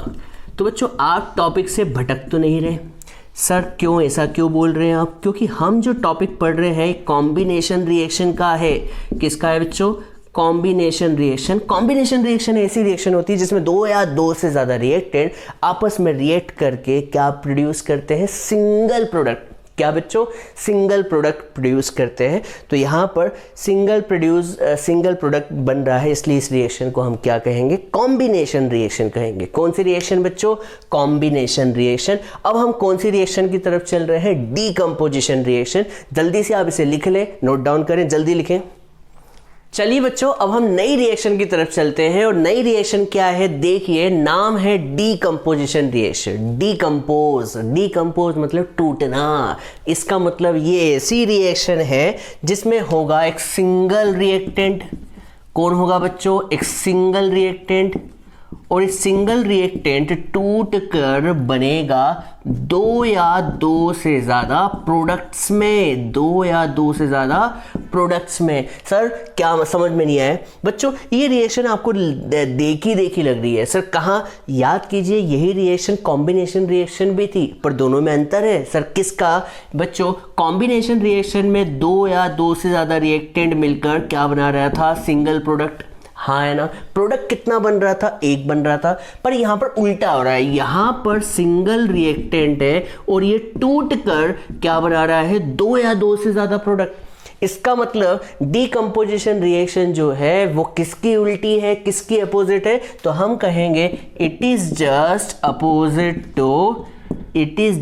अपोजिट टू कौन सी reaction, opposite to combination reaction. Sir combination reaction की उल्टी क्यों है, समझ नहीं आया बच्चों। कॉम्बिनेशन का मतलब होता है जुड़ना और डीकंपोज का मतलब होता है टूटना। बच्चों टूटने के लिए एक रिएक्टेंट चाहिए और टूट के वो क्या हो जाएगा, बहुत सारे प्रोडक्ट में कन्वर्ट हो जाएगा। मैं एक एग्जांपल देता हूँ। मान लीजिए आपके पास एक कांच की प्लेट है। कांच की प्लेट को आपने जैसे ही नीचे गिराया तो कांच की प्लेट तो थी एक ही, पर जैसे ही नीचे गिराया तो वो टूट जाएगी। और टूट के कितने टुकड़ों में टूटेगी, तो बच्चों ये तो कितने भी टुकड़ों में टूट सकती है, 1 2 3 4 5 या कितने भी, चूरा चूरा हो जाए।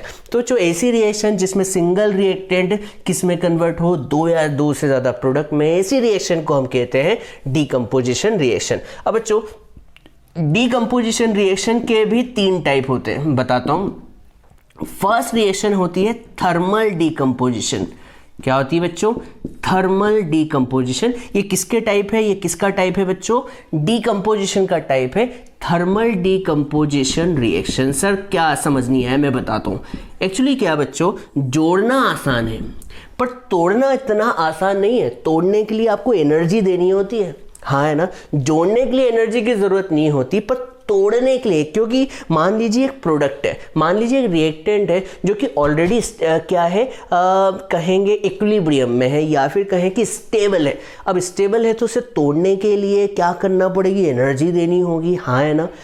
उसे तोड़ने के लिए क्या देनी होगी, एनर्जी। तो थर्मल डीकंपोजिशन ऐसी डीकंपोजिशन रिएक्शन है जिसमें हमें क्या देनी पड़ती है बच्चों, हीट। मतलब एक मान लो एक रिएक्टेंट है जिसे हम कहते हैं AB। ये AB क्या है, एक रिएक्टेंट है। अब इसे तोड़ने के लिए कभी आपने क्या दी बच्चों, इसे तोड़ने के लिए कभी आपने हीट दी, कभी आपने इसे तोड़ने के लिए हीट दी, तो ऐसी रिएक्शन को हम क्या कहेंगे, थर्मल डीकंपोजिशन। सर डेफिनेशन क्या होगी, the reaction in which single reactant is split into 2 or more products when heat is given into it। जब आपने क्या दी, हीट दी, और हीट दे के ये टूटा, तो हम कहेंगे थर्मल डीकंपोजिशन हुआ है। कुछ एग्जाम्पल लेके समझते हैं, कुछ एग्जाम्पल लेके क्लियरिटी बनाते हैं। सर एग्जाम्पल समझाइए। तो बच्चों एग्जाम्पल नंबर 1 लेता हूँ। एग्जाम्पल नंबर 1 में जब कैल्शियम कार्बोनेट को आप क्या करें, हीट दें। ये हीट का सिंबल है, मैं अगली बार से सिर्फ सिंबल बनाऊंगा, अभी हीट लिख रहा हूं। जब आप कैल्शियम कार्बोनेट को हीट देते हैं तो कैल्शियम कार्बोनेट टूट जाता है, किस में, calcium oxide plus carbon dioxide में। Calcium oxide plus carbon dioxide में। बच्चों याद होगा इस कैल्शियम ऑक्साइड को हमने अभी पहले क्या कहा था, क्विक लाइम कहा था। और कैल्शियम कार्बोनेट को हम कहते हैं लाइमस्टोन। क्या कहते हैं बच्चों, लाइमस्टोन। इसे कैल्शियम कार्बोनेट कहते हैं, इसका केमिकल नेम है कैल्शियम कार्बोनेट। और इसे क्या कहते हैं बच्चों, कैल्शियम ऑक्साइड। और इसे तो पता ही है क्या कहते हैं, कार्बन डाइऑक्साइड। ठीक है बच्चों, आपको समझ में आया होगा, जब सिंगल रिएक्टेंट स्प्लिट होता है दो या दो से ज्यादा प्रोडक्ट में। सर कब जब आपने हीट दी हो। क्या दी हो बच्चों? हीट दी हो। तो ऐसी रिएक्शन को हम कहते हैं थर्मल डिकम्पोजिशन। कितनी सिंपल सी बात है। अब एक और एग्जांपल लेते हैं, क्योंकि एनसीईआरटी में 3 एग्जांपल है, 3 में मजा आ जाएगा। अब अगला रिएक्शन है कि मान लीजिए आपने FeSO4, जिसे हम आयरन सल्फेट कहते हैं, क्या कहते हैं बच्चों? आयरन सल्फेट को आप क्या करें बच्चों? हीट दें। जैसे ही आप हीट देंगे तो आयरन सल्फेट स्प्लिट हो जाएगा। सर किस में हो जाएगा? Fe2O3 प्लस सल्फर डाइऑक्साइड में। एक मिनट रुक जाइएगा। Fe2O3 sulphur dioxide plus sulphur trioxide में, इन तीनों में क्या हो जाएगा बच्चों? स्प्लिट हो जाएगा। FeSO4 को जैसे ही आप हीट करेंगे तो ये स्प्लिट हो जाएगा। देखिए, आप बहुत से बच्चे सोच रहे होंगे सर स्प्लिट हमेशा 2 ही प्रोडक्ट में होता है क्या? तो जवाब है नहीं बेटा, 2 से ज़्यादा में भी हो सकता है। जैसे इस रिएक्शन में 2 से ज़्यादा में भी प्रोड्यूस हो रहा है। तो FeSO4 स्प्लिट हो जाएगा Fe2O3 plus sulphur dioxide plus sulphur trioxide gas में। ये सब क्या है बच्चों? FeSO4 सॉलिड है, ये सॉलिड है, सल्फर डाइऑक्साइड गैस है, सल्फर ट्राइऑक्साइड गैस है। बच्चों इसमें बैलेंसिंग भी सिखा देता हूँ मैं, बैलेंसिंग सिखाता हूँ। देखिए यहाँ पर आयरन 2 है, यहाँ पर 2 लगा दिया। बच्चों बताओ आयरन कितने हो गए? 2 हो गए। यहाँ पे भी 2। यहाँ पर सल्फर कितने हो गए? 2। यहाँ पे भी सल्फर 1 और 1 2 हो गई।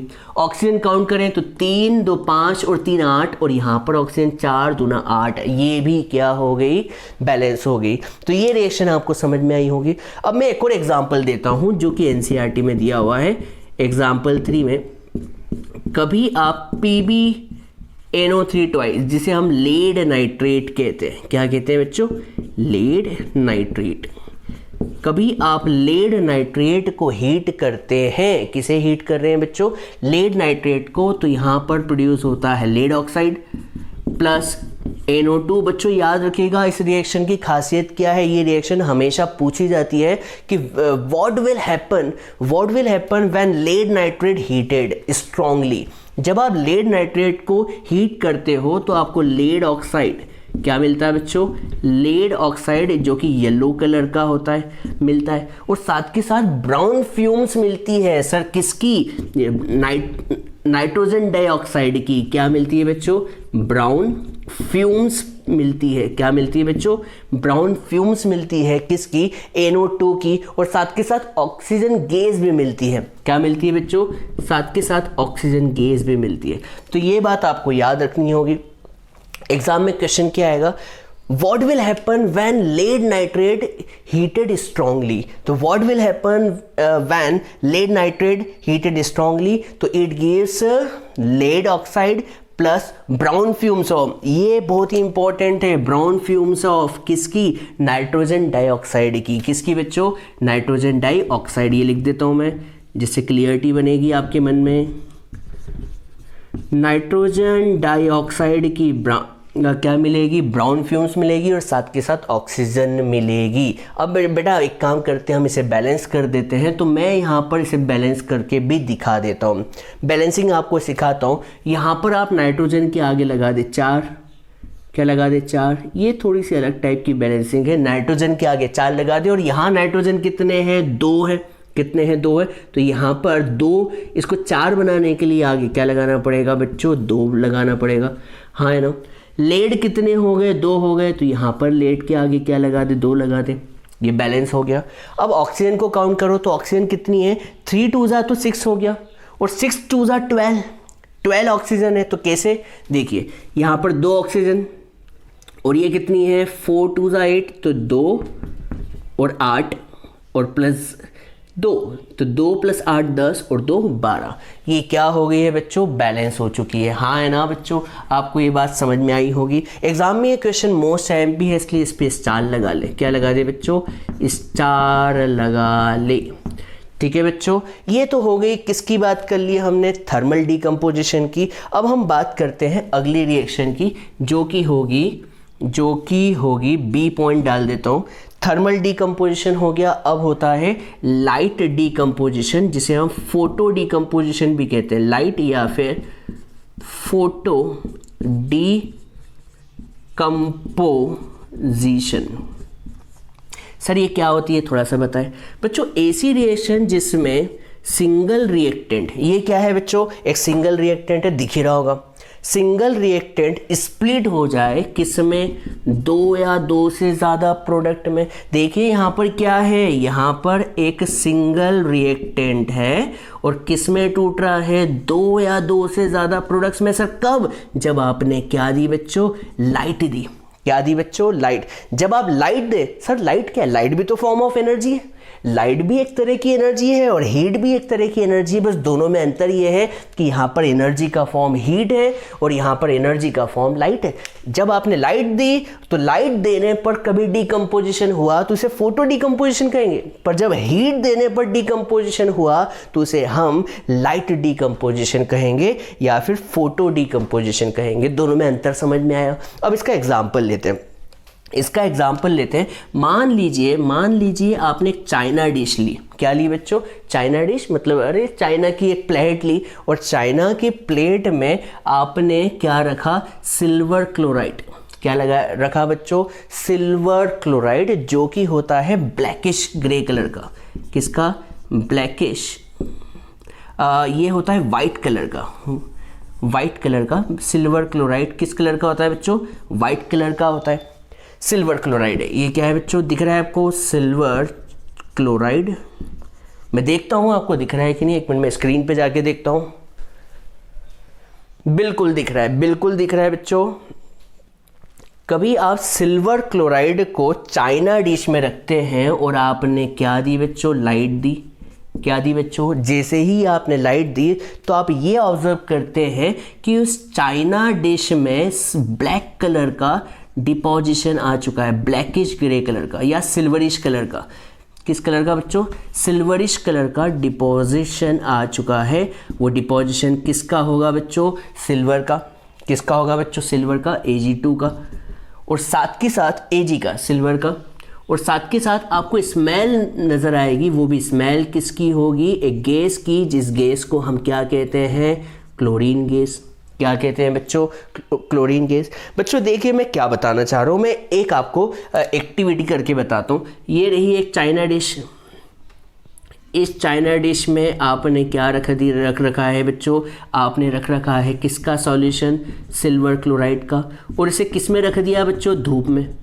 जैसे ही आप थोड़ी देर बाद आके देखोगे तो इस चाइना डिश में वाइट कलर जो है सिल्वर क्लोराइड का वो ब्लैकिश हो जाएगा। तो आप कहेंगे भैया कलर चेंज हुआ है, कलर चेंज हुआ है। अब कलर जब चेंज होता है तो रिएक्शन हुई है, पर रिएक्शन किस वजह से हुई है, रिएक्शन किस वजह से हुई है, लाइट की वजह से।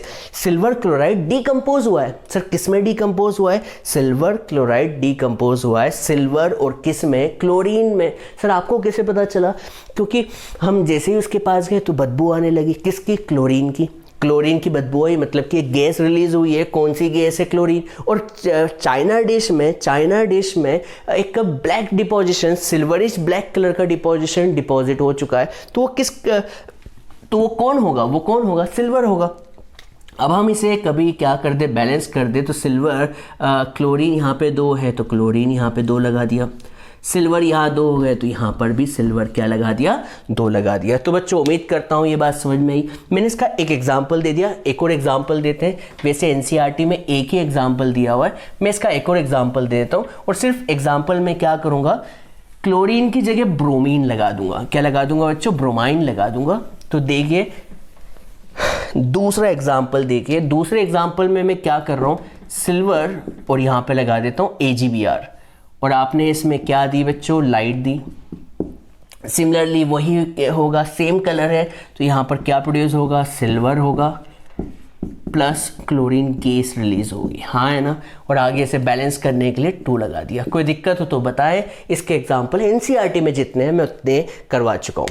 अब ये 2 रिएक्शन में करवा चुका हूँ। अब इसी की थर्ड रिएक्शन क्या है सर, किसकी, डिकम्पोजिशन की।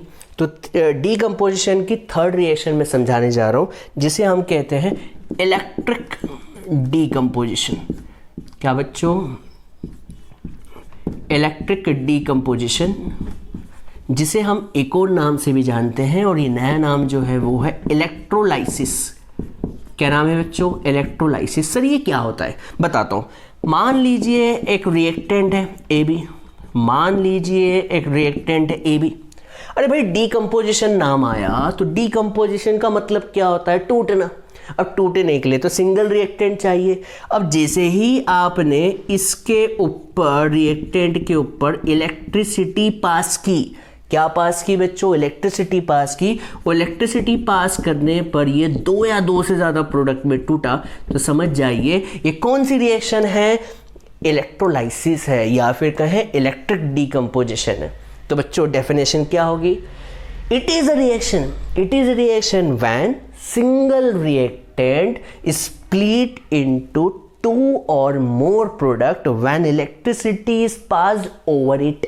हाँ है ना? तो इसका एक एग्जाम्पल लेता हूँ जो NCERT में दिया हुआ है।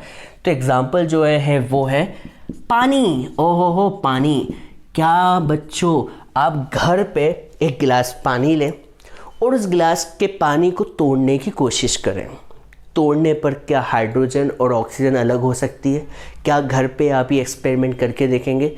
क्या आप तोड़ेंगे तो आप कहेंगे सर किससे तोड़े? चाकू से तोड़े? नहीं बच्चों, आप कभी चाकू से तोड़ोगे तो पानी पानी ही रहेगा। हाँ है ना बच्चों? और सर कभी हीट दे दी तो पानी वेपर फॉर्म में कन्वर्ट हो जाएगा, और वेपर में भी वो पानी ही है। वेपर जो है वो भी पानी का ही एक रूप है। हाँ है ना बच्चों? सर तो पानी को क्या हम हाइड्रोजन और ऑक्सीजन में स्प्लिट कर सकते हैं? तो जवाब है यस, कर सकते हो, पर बच्चों हीट देकर नहीं, लाइट देकर नहीं, चाकू से नहीं। किससे बच्चों? आप इस पर, वाटर पर क्या अप्लाई कर दे, क्या पास कर दे बच्चों?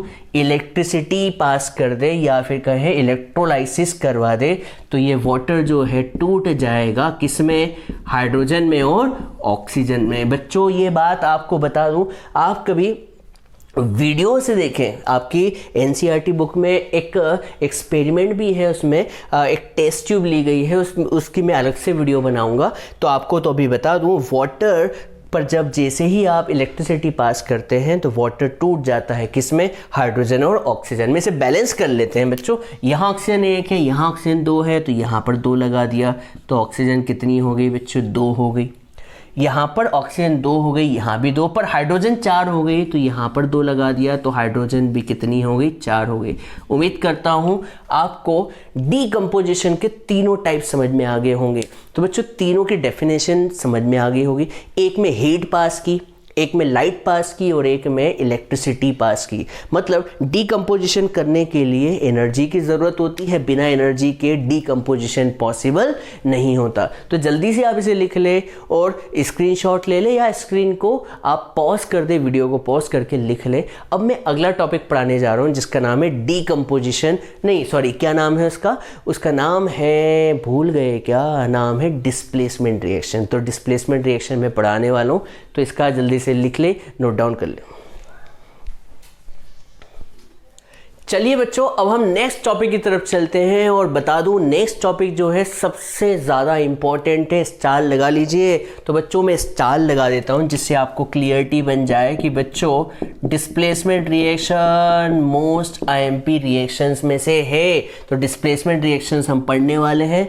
डिस्प्लेसमेंट रिएक्शन क्या होती है तो मैं समझाता हूँ बच्चों। डिस्प्लेसमेंट रिएक्शन ऐसी रिएक्शन होती है जिसमें A एक मेटल है। क्या है बच्चों? एक मेटल है, और मेटल भी कौन सी बच्चों? Highly reactive metal.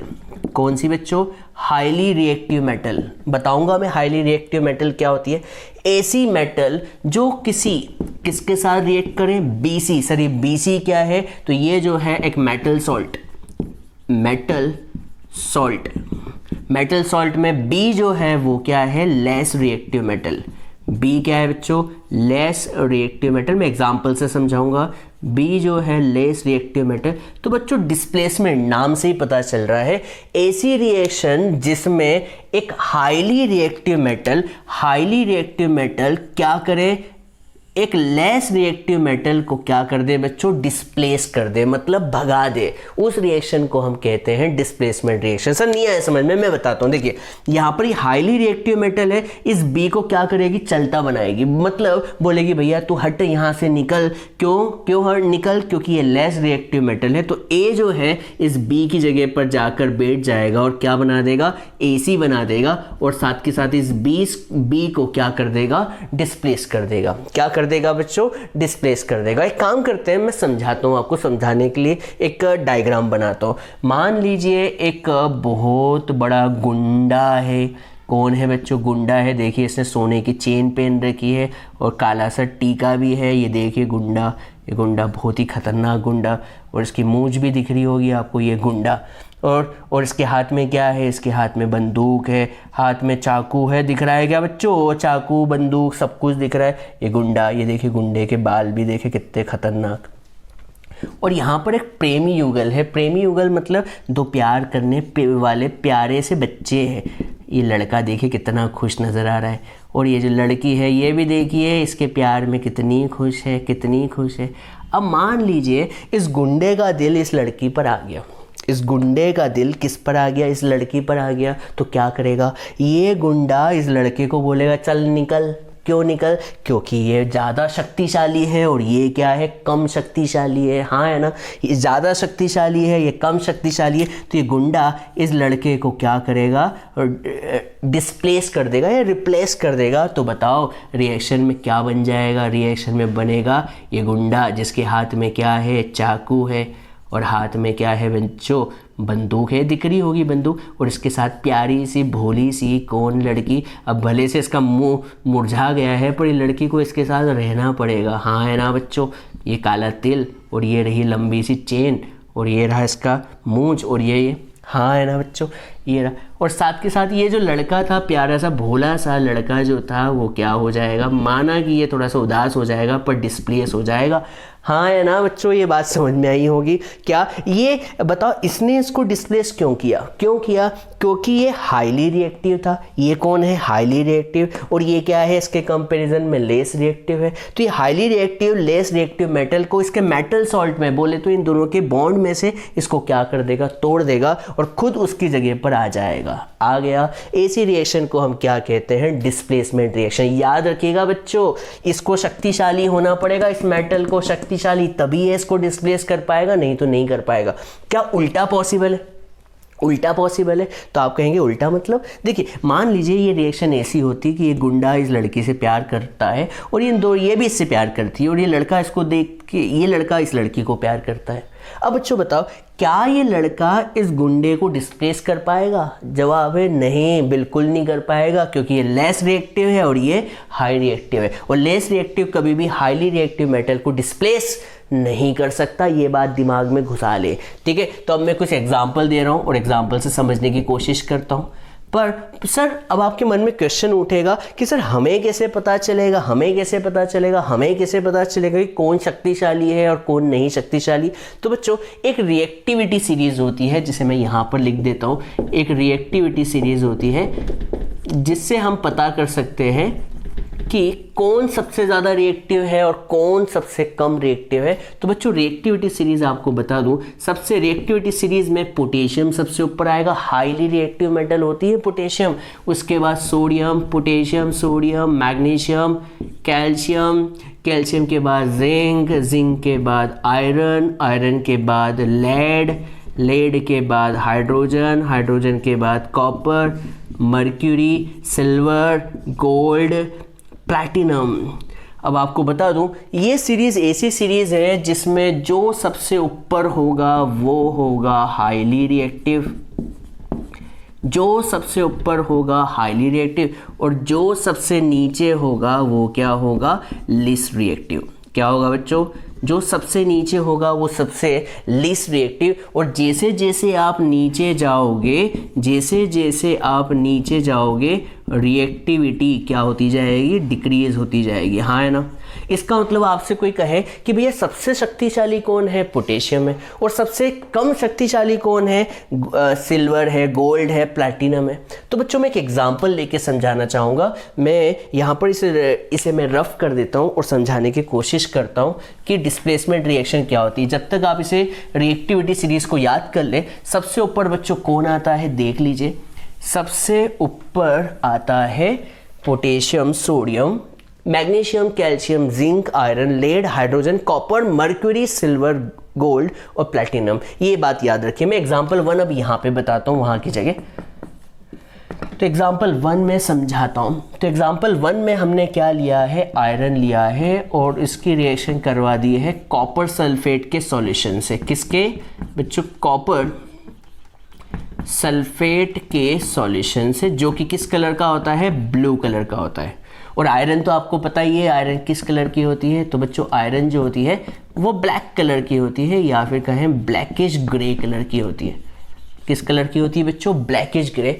अब बच्चों बताओ, अभी मैंने बताया था आयरन क्या इस कॉपर को डिस्प्लेस कर सकता है उसके सॉल्यूशन से। तो आप कहेंगे सर इसके लिए तो आयरन को शक्तिशाली होना पड़ेगा कॉपर से। तो बच्चों बताओ आयरन कहाँ है, ऊपर है, और कॉपर कहाँ है, नीचे। अच्छा बताओ इन दोनों में ज़्यादा रिएक्टिव कौन है। तो आप कहेंगे आयरन। क्या आयरन इस कॉपर को डिस्प्लेस कर सकता है इसके सॉल्यूशन से। तो आप कहेंगे सर बिल्कुल कर सकता है। क्यों कर सकता है, क्योंकि आयरन शक्तिशाली, आयरन गुंडा है, आयरन गुंडा है और कॉपर पिचकू सा बच्चा है, प्यारा सा बच्चा है। तो आयरन जो है इस कॉपर को डिस्प्लेस कर देगा और क्या बना देगा, आयरन सल्फेट। और एक कॉपर जो बेचारा अलग बैठा रहेगा। ये आयरन सल्फेट किस कलर का होता है, आयरन सल्फेट का जो कलर होता है वो होता है पैल ग्रीन। क्या होता है बच्चों, पेल ग्रीन कलर का होता है। पेल ग्रीन मतलब थोड़ा सा ग्रीनिश और येलोइश मिक्सचर जो होता है, पेल ग्रीन, हल्का ग्रीन का थोड़ा हल्का वर्जन पेल ग्रीन होता है। इसकी एक एक्टिविटी भी है, मैं इस एक्टिविटी से समझाता हूँ तो एक्टिविटी आपको क्लियर होगी। तो एक्टिविटी में हमने क्या किया, एक्टिविटी में हमने एक टेस्ट ट्यूब ली। क्या ली बच्चों, टेस्ट ट्यूब ली, और इस टेस्ट ट्यूब में हमने ब्लू कलर का कॉपर सल्फेट सॉल्यूशन लिया। क्या लिया बच्चों, ब्लू कलर का कॉपर सल्फेट सॉल्यूशन। ये कॉपर सल्फेट सॉल्यूशन याद रखना बहुत ही आईएमपी है। कॉपर सल्फेट किस कलर का होता है, ब्लू कलर का। और इसके अंदर हमने एक आयरन नेल को, आयरन की नेल जो कि ब्लैकिश ग्रे कलर की होती है, इस आयरन नेल को डिपॉजिट करके रखा। ये आयरन नेल दिख रही होगी। अब हमने इसे क्या किया, 2 से 3 घंटे के लिए छोड़ दिया। कितने घंटे के लिए, 2 से 3 घंटे के लिए छोड़ दिया। तो आपने क्या ऑब्जर्व किया, आपने ये ऑब्जर्व किया, आपने क्या ऑब्जर्व किया, आपने ये मैं लिख देता हूँ, ये जो है वो है क्या, आयरन है, जो कि किस कलर की होती है, अभी बताया ब्लैकिश ग्रे कलर की। अब जैसे ही आप 2-3 घंटे बाद आके देखें तो आपने ये देखा कि ये जो सॉल्यूशन है इसका कलर पेल ग्रीन हो चुका है। अब मेरे पास कलर नहीं है ग्रीन कलर का, बता देता तो ये कलर क्या हो चुका है, पेल ग्रीन। तो आप कहेंगे सर ये ग्रीन क्यों हुआ, पेल ग्रीन क्यों हुआ, इसलिए हुआ होगा क्योंकि आयरन ने कॉपर को कॉपर सल्फेट से डिस्प्लेस कर दिया और क्या बना दिया, एक नया सॉल्यूशन बना दिया। और नया सॉल्यूशन किसका था बच्चों, आयरन सल्फेट का। इसलिए आपको जो है वो सॉल्यूशन किस कलर का मिला, पेल ग्रीन कलर का मिला। और आपने ये देखा कि जो आपकी जो आयरन नेल थी ब्लैक से लाल हो चुकी है। अरे भाई ब्लैक से लाल कैसे हो गई, समझ नहीं आ रहा है, बताऊंगा। ये ब्लैक से किस कलर की हो चुकी है बच्चों, लाल कलर की। पहले ब्लैक कलर की थी, अब किस कलर की होगी, लाल। सर क्यों हुई होगी, क्योंकि इस पर कौन डिपॉजिट हो चुका होगा, कॉपर डिपॉजिट हो चुका है। क्या डिपॉजिट हो चुका है, कॉपर। और कॉपर का कलर क्या होता है बच्चों, कॉपर का कलर क्या होता है, कॉपर का कलर होता है रेडिश ब्राउन। क्या होता है बच्चों, रेडिश ब्राउन। तो ये एक्टिविटी आपको याद करनी है, उम्मीद करता हूँ समझ में आ गई होगी। और रिएक्टिविटी सीरीज क्या है तो याद कीजिए, ऊपर जो होगा सबसे ज़्यादा रिएक्टिव, जो नीचे होगा वो सबसे कम रिएक्टिव होगा। तो बच्चों सबसे ज़्यादा रिएक्टिव कौन है, potassium, sodium, magnesium, calcium, zinc, iron, lead, hydrogen, copper, mercury, silver, gold और प्लैटिनम। तो बच्चों ये बात समझ में आई होगी, आप इस सीरीज़ को याद कर ले। अब मैं एक और एग्जाम्पल देना चाहूँगा, मैं यहीं पे एग्जाम्पल देता हूँ। एग्जाम्पल नंबर 2, अब एग्जाम्पल नंबर 2 मैं ले रहा हूं, क्या ले रहा हूं बच्चों, zinc plus copper sulphate, zinc plus copper sulphate. अब आप बताएं, जिंक और कॉपर सल्फेट में कॉपर जो है, जिंक ज़्यादा रिएक्टिव है कि कॉपर? तो आप कहेंगे सर जिंक तो ऊपर आता है। जिंक कहाँ आता है? ऊपर आता है। एक काम करता हूँ, मैं इस जगह को हटा देता हूँ। अंडरस्टैंड तो हो ही गया है, समझ में तो आ ही गया है कि कौन ज़्यादा रिएक्टिव है और कौन कम रिएक्टिव है। तो बच्चों इसको जगह को थोड़ा सा रफ कर देता हूँ। अब बच्चों बताओ जिंक कहाँ है? तो आप कहेंगे सर जिंक तो ऊपर है और कॉपर कहाँ है? नीचे। तो क्या जिंक कॉपर को डिस्प्लेस कर सकता है? तो जवाब है यस, बिल्कुल कर सकता है। और आपको मैंने कलर का तो बता ही दिया है, कॉपर सल्फेट किस कलर का होता है? ब्लू। और सारी की सारी मेटल जो होती है लगभग ब्लैकिश ग्रे कलर की होती है ना, ग्रेइश ब्लैक। ये तो हो गया। क्या जिंक इस कॉपर को डिस्प्लेस कर पाएगा? तो जवाब है यस, बिल्कुल कर देगा। जिंक कॉपर को डिस्प्लेस कर देगा क्योंकि जिंक हाईली रिएक्टिव है। तो क्या बना देगा बच्चों? Zinc sulphate. और याद रखना जिंक सल्फेट जो होता है वो कलरलेस होता है और साथ के साथ क्या हो जाएगा? रिलीज कॉपर हो जाएगा। कभी इसकी एक्टिविटी फिर से पढ़नी हो तो बच्चों एक्टिविटी में बताओ क्या अंतर आएगा। जिंक जो कि ब्लैकिश ग्रे कलर का होता है, इसे आपने किसके अंदर डिपॉजिट किया हुआ है? कॉपर सल्फेट के ब्लू सॉल्यूशन में। जैसे ही आपने 2-3 घंटे के लिए रखा तो पिछली बार पेल ग्रीन हुआ था सॉल्यूशन, इस बार कलरलेस हो जाएगा। सर क्यों कलरलेस क्यों हुआ? पिछली बार पेल ग्रीन हुआ था क्योंकि आयरन सल्फेट बना था और आयरन सल्फेट पेल ग्रीन कलर का होता है। पर इस बार कलरलेस क्यों हुआ? क्योंकि जिंक सल्फेट बनाए और जिंक सल्फेट कलरलेस होता है। और साथ के साथ इस जिंक के ऊपर जिंक के ऊपर क्या होगा? रेडिश ब्राउन डिपॉजिशन आ चुका होगा। सर क्यों आया होगा? क्योंकि उस पर कॉपर डिपॉजिट हो चुका होगा। तो बच्चों ये रिएक्शन आपको समझ में आई होगी। चलिए बच्चों अब हम कुछ और एग्जांपल लेते हैं और देखने की कोशिश करते हैं कि डिस्प्लेसमेंट रिएक्शन किस केस में पॉसिबल है और किस केस में पॉसिबल नहीं है। तो बच्चों मैं कुछ एग्जांपल लिखवाता हूँ। देखिए नया एग्जांपल देखते हैं। मान लीजिए एक रिएक्शन है जिसमें जिंक जो है रिएक्ट कर रहा है किसके साथ? NaCl के साथ। मेरा आपसे ये क्वेश्चन है, क्या ये रिएक्शन पॉसिबल है या नहीं है? आपसे मैं पूछना चाहूँगा क्या ये रिएक्शन हो पाएगी या नहीं हो पाएगी? तो याद कीजिए मैंने कहा था ये रिएक्शन होने के लिए इस मेटल को शक्तिशाली होना पड़ेगा। शक्तिशाली का मतलब इस मेटल को जो होना पड़ेगा वो मोर रिएक्टिव होना पड़ेगा। तो यहाँ पर जिंक की बात चल रही है और साथ के साथ एक मेटल की बात चल रही है, सोडियम की। क्या जिंक सोडियम को डिस्प्लेस कर पाएगा? तो जवाब है सर नहीं कर पाएगा, नहीं कर पाएगा। क्यों नहीं कर पाएगा? क्योंकि जिंक जो है लेस रिएक्टिव है एज कंपेयर टू सोडियम। तो ये रिएक्शन पॉसिबल नहीं होगी। ये बात समझ में आ गई होगी। अब एक और क्वेश्चन है जिसमें मैं एग्जांपल लेता हूं, जिंक प्लस FeSO4। क्या ये रिएक्शन पॉसिबल है? आप बताएं क्या ये रिएक्शन पॉसिबल हो पाएगी? तो आप कहेंगे सर यस ये रिएक्शन पॉसिबल हो पाएगी। क्यों? क्योंकि जिंक मोर रिएक्टिव है एज कंपेयर टू आयरन। इसका मतलब जिंक जो है आयरन को उसकी पोजीशन से क्या कर देगा बच्चों? डिस्प्लेस कर देगा और बना देगा, क्या बना देगा बच्चों? Zinc sulphate. और साथ के साथ क्या रिलीज होगा? आयरन रिलीज होगा। हाँ है ना। एक और क्वेश्चन लेता हूं और मैं समझाता हूं। मान लीजिए एक रिएक्शन है जिसमें लेड है Pb, रिएक्शन कर रहा है किसके साथ? कॉपर क्लोराइड के साथ। क्या लेड कॉपर को डिस्प्लेस कर पाएगा? तो आप बताएं कि आपको रिएक्टिविटी सीरीज में लेड और कॉपर नजर आ रहा है। तो देखिए लेड ऊपर है और कॉपर नीचे है। इसका मतलब लेड कॉपर को डिस्प्लेस कर पाएगा और बनाएगा लेड क्लोराइड और कॉपर यहाँ से क्या होगा? चलता बनेगा। समझ में आया मेरे प्यारे बच्चों? इसका मतलब ये हुआ कि डिस्प्लेसमेंट रिएक्शन आपको दिमाग से समझना है। डिस्प्लेसमेंट रिएक्शन कब होगी और कब नहीं होगी उसके लिए आपको रिएक्टिविटी सीरीज याद होनी चाहिए मेरे प्यारे बच्चों। कभी रिएक्टिविटी सीरीज पता है तो आप जानते होंगे कि कभी पोटेशियम यहाँ होता तो पोटेशियम दुनिया की सारी मेटल को डिस्प्लेस कर सकता है, पर कॉपर इन सबको डिस्प्लेस नहीं कर सकता। पर कॉपर किसको डिस्प्लेस कर सकता है? सिल्वर को। मान लीजिए एक रिएक्शन थी, मान लीजिए एक रिएक्शन है कॉपर प्लस AgCl। तो क्या कॉपर सिल्वर को डिस्प्लेस कर सकता है? तो आप बोलेंगे कॉपर कहाँ आता है, सिल्वर कहाँ आता है, ये नहीं पता होगा तो कैसे करोगे मेरे प्यारे बच्चों? तो मुझे बताओ, कॉपर क्या सिल्वर को डिस्प्लेस कर पाएगा? तो जवाब है यस सर, कर देगा, क्योंकि कॉपर मोर रिएक्टिव है। तो बनाएगा कॉपर क्लोराइड प्लस साथ के साथ सिल्वर रिलीज करेगा। इसे बैलेंस कर दें तो क्लोरीन 2 है तो क्लोरीन के आगे लगा दीजिए 2, हाँ है ना, और सिल्वर के आगे भी लगा दीजिए 2। तो ये रिएक्शन आपको समझ में आई होगी। जल्दी से आप इसे लिख ले और स्क्रीन पॉज करके भी आप लिख सकते हैं या स्क्रीनशॉट ले ले। जल्दी से ले लीजिए बच्चों। ले लिया बच्चों स्क्रीनशॉट? लिख लिया आपने?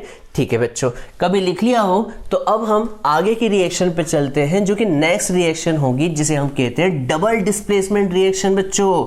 तो डबल डिस्प्लेसमेंट रिएक्शन को मैं पढ़ाने जा रहा हूं। तो देखिएगा बच्चों, नेक्स्ट रिएक्शन जो है वो है फोर्थ रिएक्शन, जिसे हम कहते हैं double displacement reaction.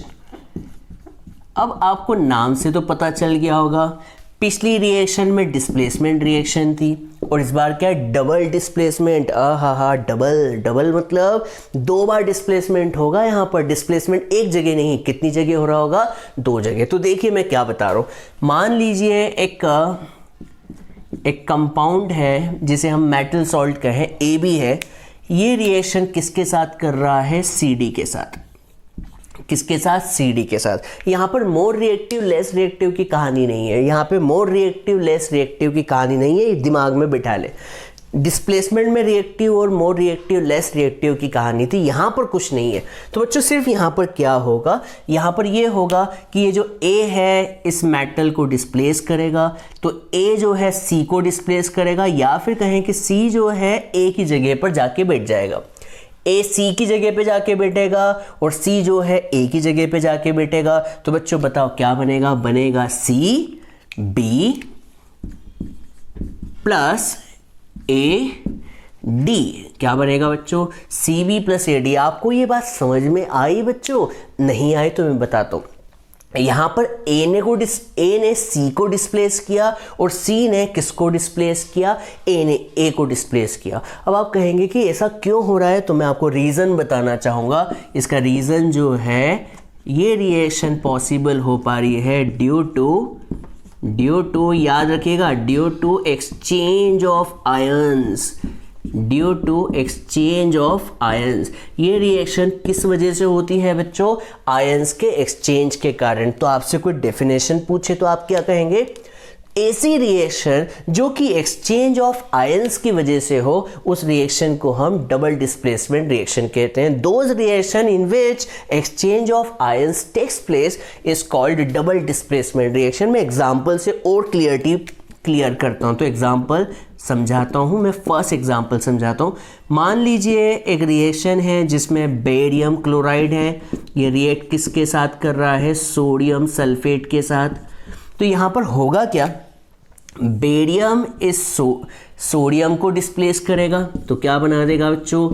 BaSO4। Sir कैसे? बेरियम जो है सल्फेट सोडियम की जगह जाके बैठ जाएगा, और बच्चों ये जो सोडियम है वो किसकी जगह पर जाके बैठ जाएगा? किसकी जगह पर जाके बैठ जाएगा बेटा? क्लोरीन की। तो सोडियम क्लोरीन की जगह पर जाके बैठ गया और बना देगा NaCl। और बैलेंस करना है तो सोडियम 2 है, क्लोरीन 2 है, तो सिर्फ क्या कर दे? आगे 2 लगा दे। और बच्चों आपको बता दूं, इस रिएक्शन की खासियत ये है, या फिर डबल डिस्प्लेसमेंट रिएक्शन की खासियत ये है कि यहाँ पर बेरियम सल्फेट के वाइट प्रेसिपिटेट मिलते हैं। प्रेसिपिटेट। सर वाइट प्रेसिपिटेट क्या होता है? सर प्रेसिपिटेट क्या होता है? सॉलिड सब्सटेंस होता है जो वाटर में इनसॉल्यूबल होता है। क्या होता है बच्चों? वाटर में इनसॉल्यूबल। सर प्रेसिपिटेट क्या होता है? प्रेसिपिटेट होता क्या है? ऐसा सॉलिड सब्सटेंस जो वाटर में इनसॉल्यूबल हो, इज कॉल्ड, या फिर सॉल्यूशन में इनसॉल्यूबल हो। सॉल्यूशन में इनसॉल्यूबल इन सॉल्यूशन भी बोल सकते हैं। तो इनसॉल्यूबल इन, किसी भी सॉल्यूशन में इनसॉल्यूबल हो उसे हम क्या कहते हैं? प्रेसिपिटेट। इसलिए डबल डिस्प्लेसमेंट रिएक्शन में हमेशा प्रेसिपिटेट मिलते हैं। क्या मिलते हैं बच्चों? प्रेसिपिटेट मिलते हैं, इसलिए इसे प्रेसिपिटेशन रिएक्शन भी कहते हैं। कौन सी रिएक्शन बच्चों? प्रेसिपिटेशन रिएक्शन भी कहते हैं। तो एग्जाम्पल समझ में आया? जब आप बेरियम क्लोराइड की रिएक्शन सोडियम सल्फेट के साथ करते हैं तो बेरियम सोडियम की जगह ले लेगा और सोडियम किसकी जगह ले लेगा?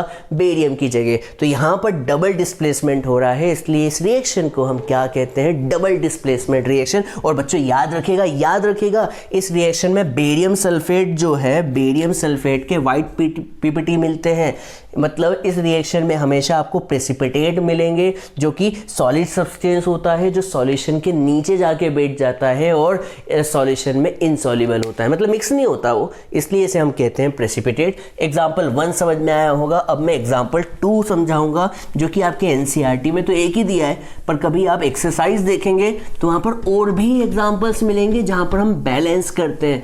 तो मैं ऐसे 2 एग्जाम्पल और ले लेता हूँ जिससे क्लियरिटी बनेगी कि क्या होती है डबल डिस्प्लेसमेंट रिएक्शन। चलिए बच्चों, तो डबल डिस्प्लेसमेंट का एक और एग्जाम्पल लेता हूँ मैं।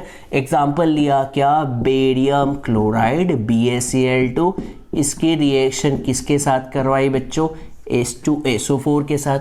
तो क्या होगा बच्चों? आप तो समझ गए होंगे। बेरियम किसकी जगह ले लेगा? H2 की, मतलब H2 की जगह जाके बैठ जाएगा, तो क्या बनाएगा? बेरियम सल्फेट, ठीक है। और ये H2 किसकी जगह जाकर बैठ जाएगा? इस बेरियम की जगह, तो क्या बना देगा? H2Cl2 थोड़ी बनता है मेरे प्यारे बच्चों, बैलेंस करने के लिए आगे 2 लगा दे तो बन जाएगा 2HCl। और अभी बताया था ये बेरियम सल्फेट के क्या बनेंगे?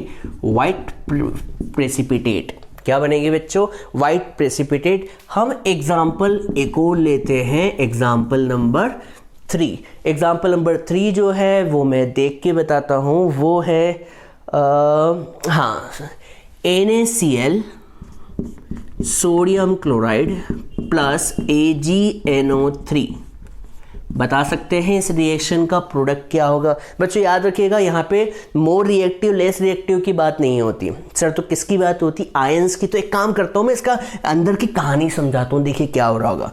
सोडियम क्लोराइड का जैसे ही एक्वस सॉल्यूशन लिया तो क्या मिलेगा? Na+ मिलेगा और साथ के साथ Cl- आयंस मिलेंगे, हाँ है ना। Na+ आयन मिलेगा और क्या मिलेगा? Cl- आयन, हाँ है ना बच्चों, ये बताएं। और साथ के साथ सिल्वर नाइट्रेट का एक्वस सॉल्यूशन लिया तो यहाँ पर आपको Ag+ के आयंस मिलेंगे और साथ के साथ क्या मिलेगा? Nitrate ion. अभी मैंने वर्ड भी यूज़ किया था NO3- आयन। अब आप जानते हैं इलेक्ट्रोस्टैटिक फोर्स ऑफ अट्रैक्शन, मतलब चार्ज के बीच का अट्रैक्शन। तो यहाँ पर पॉजिटिव जो होगा, मैं रेड पेन का इस्तेमाल करता हूँ। ये रहा रेड पेन, नहीं मिल रहा है, मिल ही रहा है, पता नहीं कहाँ छुप गया। ठीक है, मैं ब्लैक पेन से कर देता हूँ। तो Na+ जो है किसके साथ जुड़ना पसंद करेगा? सर प्लस है तो माइनस के साथ जुड़ जाएगा, तो बोलो Na क्या बन जाएगा? Na बन जाएगा NaNO3, हाँ है ना बच्चों। और बच्चों बताओ Cl- किसके साथ जुड़ जाएगा? Ag के साथ, तो क्या बना देगा? Silver chloride. क्या बना देगा बच्चों? Silver chloride. बच्चों समझ आया होगा, उम्मीद करता हूँ। तो आपको ये बात समझ में आई होगी। एक्सचेंज ऑफ आयन, तो आपसे कोई पूछे डबल डिस्प्लेसमेंट हो किस वजह से हो रही है, तो आप कहेंगे किस वजह से? Due to exchange of ions. यहाँ पर वो फंडा नहीं है मोर रिएक्टिव लेस रिएक्टिव का, यहाँ पर मोर रिएक्टिव लेस रिएक्टिव की बात नहीं चल रही है, यहाँ पर बात चल रही है तो किसकी चल रही है बच्चों? Due to exchange of ion. तो बच्चों जल्दी से इसे लिख ले बच्चों। तो शुरू करते हैं लास्ट रिएक्शन जिसका नाम है रेडॉक्स रिएक्शन। क्या नाम है बच्चों? Redox reaction. अब आप कहेंगे सर रेडॉक्स क्या होता है? तो कभी आप इसका संधि विच्छेद करें तो रेडॉक्स 2 शब्दों से मिलकर बना होता है। पहला शब्द होता है ऑक्सीडेशन और दूसरा शब्द होता है रिडक्शन। पहला शब्द ऑक्सीडेशन, दूसरा क्या होता है बच्चों? रिडक्शन। अब क्वेश्चन उठता है ऑक्सीडेशन क्या होता है, तो मैं ऑक्सीडेशन से शुरू करता हूं और फिर कहानी बाद में समझाऊंगा कि ऑक्सीडेशन रिएक्शन क्या होती है। तो बच्चों ऑक्सीडेशन रिएक्शन की डेफिनेशन में लिखवा रहा हूं। पहला, ऑक्सीडेशन रिएक्शन ऐसी रिएक्शन होती है जिसमें ऑक्सीजन ऐड हो। जिसमें क्या हो बच्चों, ऑक्सीजन ऐड हो। हर वो रिएक्शन जिसमें ऑक्सीजन ऐड हो रही है, मान लीजिए मैं एक एक्स सब्सटेंस हूँ और मुझ में ऑक्सीजन ऐड हो गई, तो मैं कहूँगा कि मेरा क्या हुआ है, ऑक्सीडेशन।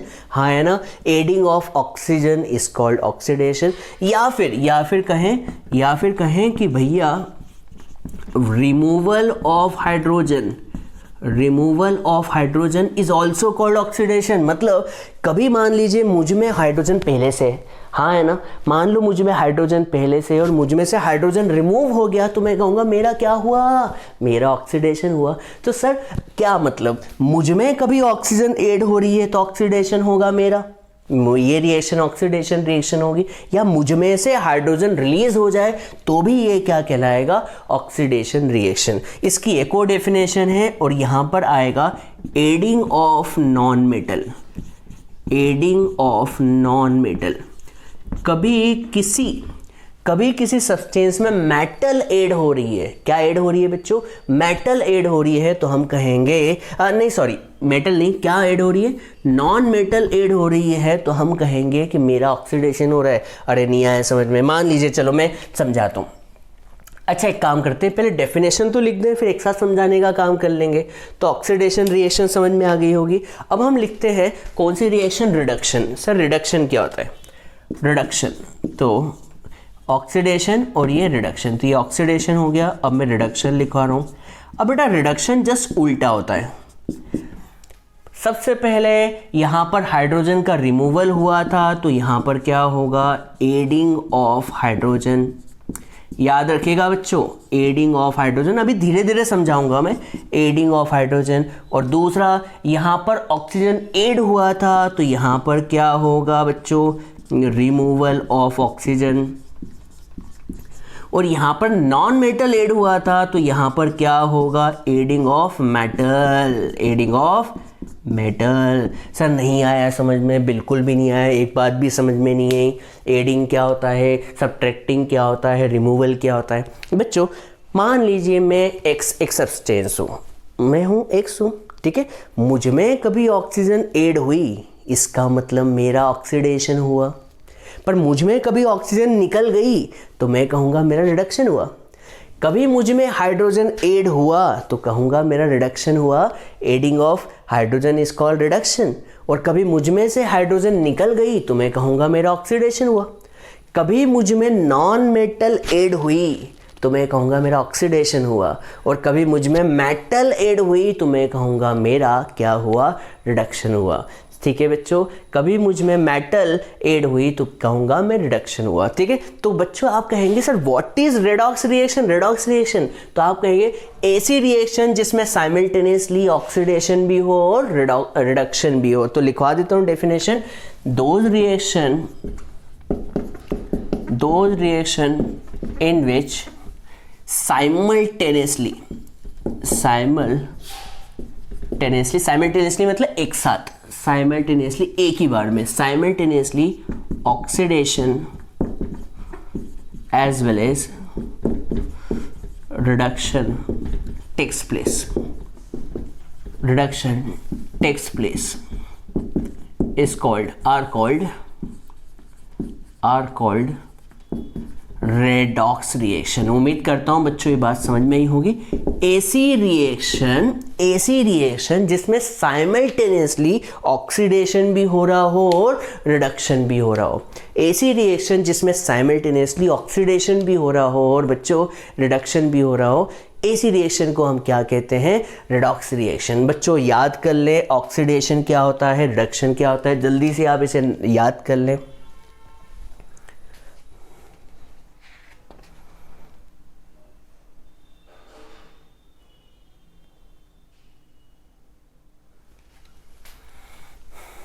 उम्मीद करता हूं कि आपको ये याद हो गई होगी। एक काम करते हैं, हम कुछ एग्जाम्पल समझते हैं। चलो एग्जाम्पल नंबर वन में मान लीजिए जिंक ऑक्साइड है और आपने इसकी रिएक्शन किसके साथ करवा दी, कार्बन के साथ। जब आप इस रिएक्शन को देखेंगे तो यहाँ पर क्या मिलेगा, यहाँ पर मिलेगा कार्बन मोनोऑक्साइड प्लस जिंक। क्या मिलेगा, कार्बन मोनोऑक्साइड प्लस जिंक। इस रिएक्शन को देख लें, मान लीजिए ये रिएक्शन आपको एग्जाम में दी हुई है, तो आप देखें यहाँ पर क्या हो रहा है, मैं समझाता हूँ। देखिए यहाँ पर जिंक ऑक्साइड था और यहाँ पर देखिए क्या हुआ, जिंक ऑक्साइड था और यहाँ पर देखिए प्रोडक्ट में जिंक मिला, मतलब कहीं ना कहीं इसमें से ऑक्सीजन रिमूव हुआ। और आप बताएं, रिमूवल ऑफ ऑक्सीजन, क्या यहाँ पर ऑक्सीजन का रिमूवल हुआ? और ऑक्सीजन का removal of oxygen is called reduction, is called बच्चों क्या हुआ, रिडक्शन। इसका मतलब जिंक ऑक्साइड का क्या हुआ बच्चों, रिडक्शन हुआ कि नहीं हुआ? अब आप ध्यान से देखें, यहाँ पर कार्बन था, देखिए कार्बन था, पर यहाँ जाकर बोलो क्या मिल गया, कार्बन मोनोऑक्साइड। अब आप कहेंगे कि कार्बन अकेला था और उसके जीवन में एक ऑक्सीजन आ गई, मतलब एडिशन ऑफ ऑक्सीजन हुआ कि नहीं हुआ? और addition of oxygen is called oxidation. इसका मतलब ये हुआ कि कार्बन का क्या हुआ मेरे प्यारे बच्चों, ऑक्सीडेशन हुआ। कार्बन का क्या हुआ बच्चों, ऑक्सीडेशन हुआ। अब आप कहेंगे कि सर रिडक्शन ऑक्सीडेशन दोनों एक साथ हो रहे हैं, इसलिए इस रिएक्शन को हम क्या कहेंगे, रेडॉक्स रिएक्शन कहेंगे कि नहीं कहेंगे प्यारे बच्चों? तो रेडॉक्स रिएक्शन ऐसी रिएक्शन होती है जिसमें ऑक्सीडेशन भी हो और रिडक्शन भी हो। अब बच्चों, अब आपको एक बात बता दूं, अब ऑक्सीजन एड हो रही है, पर बच्चों अपने आप तो नहीं हो रही होगी, कोई ना कोई तो एजेंट होगा। सर एजेंट क्या होता है? तो उस एजेंट को हम कहते हैं ऑक्सीडाइजिंग एजेंट। कौन सा एजेंट बच्चों? Oxidising agent. और बच्चों आपसे मैं एजेंट के बारे में पूछूंगा, क्या कभी आपने एजेंट नाम सुना, दलाल नाम सुना है जो घर दिलाता है? बच्चों बताओ ऑक्सीडाइजिंग एजेंट क्या होता है, मतलब घर दिलाने वाला एजेंट क्या होता है? तो आप कहेंगे सर ऐसा एजेंट एक ऐसा आदमी होता है जो क्या करता है, घर दिलवाता है। सर किसको दिलवाता है? दूसरे को। किसको दिलवाता है? दूसरे को। खुद नहीं लेता, किसको? दूसरे को दिलवाता है। अब बच्चों शादी करवाने वाले भी एजेंट होते हैं, बताओ वो एजेंट क्या होते हैं? खुद शादी करते हैं? नहीं, वो क्या करते हैं, वो लड़की ढूंढते हैं, किसके लिए? सामने वाले के लिए। तो बच्चों ऑक्सीडाइजिंग एजेंट क्या होगा? ऐसा एजेंट, ऐसा substance, the substance which provide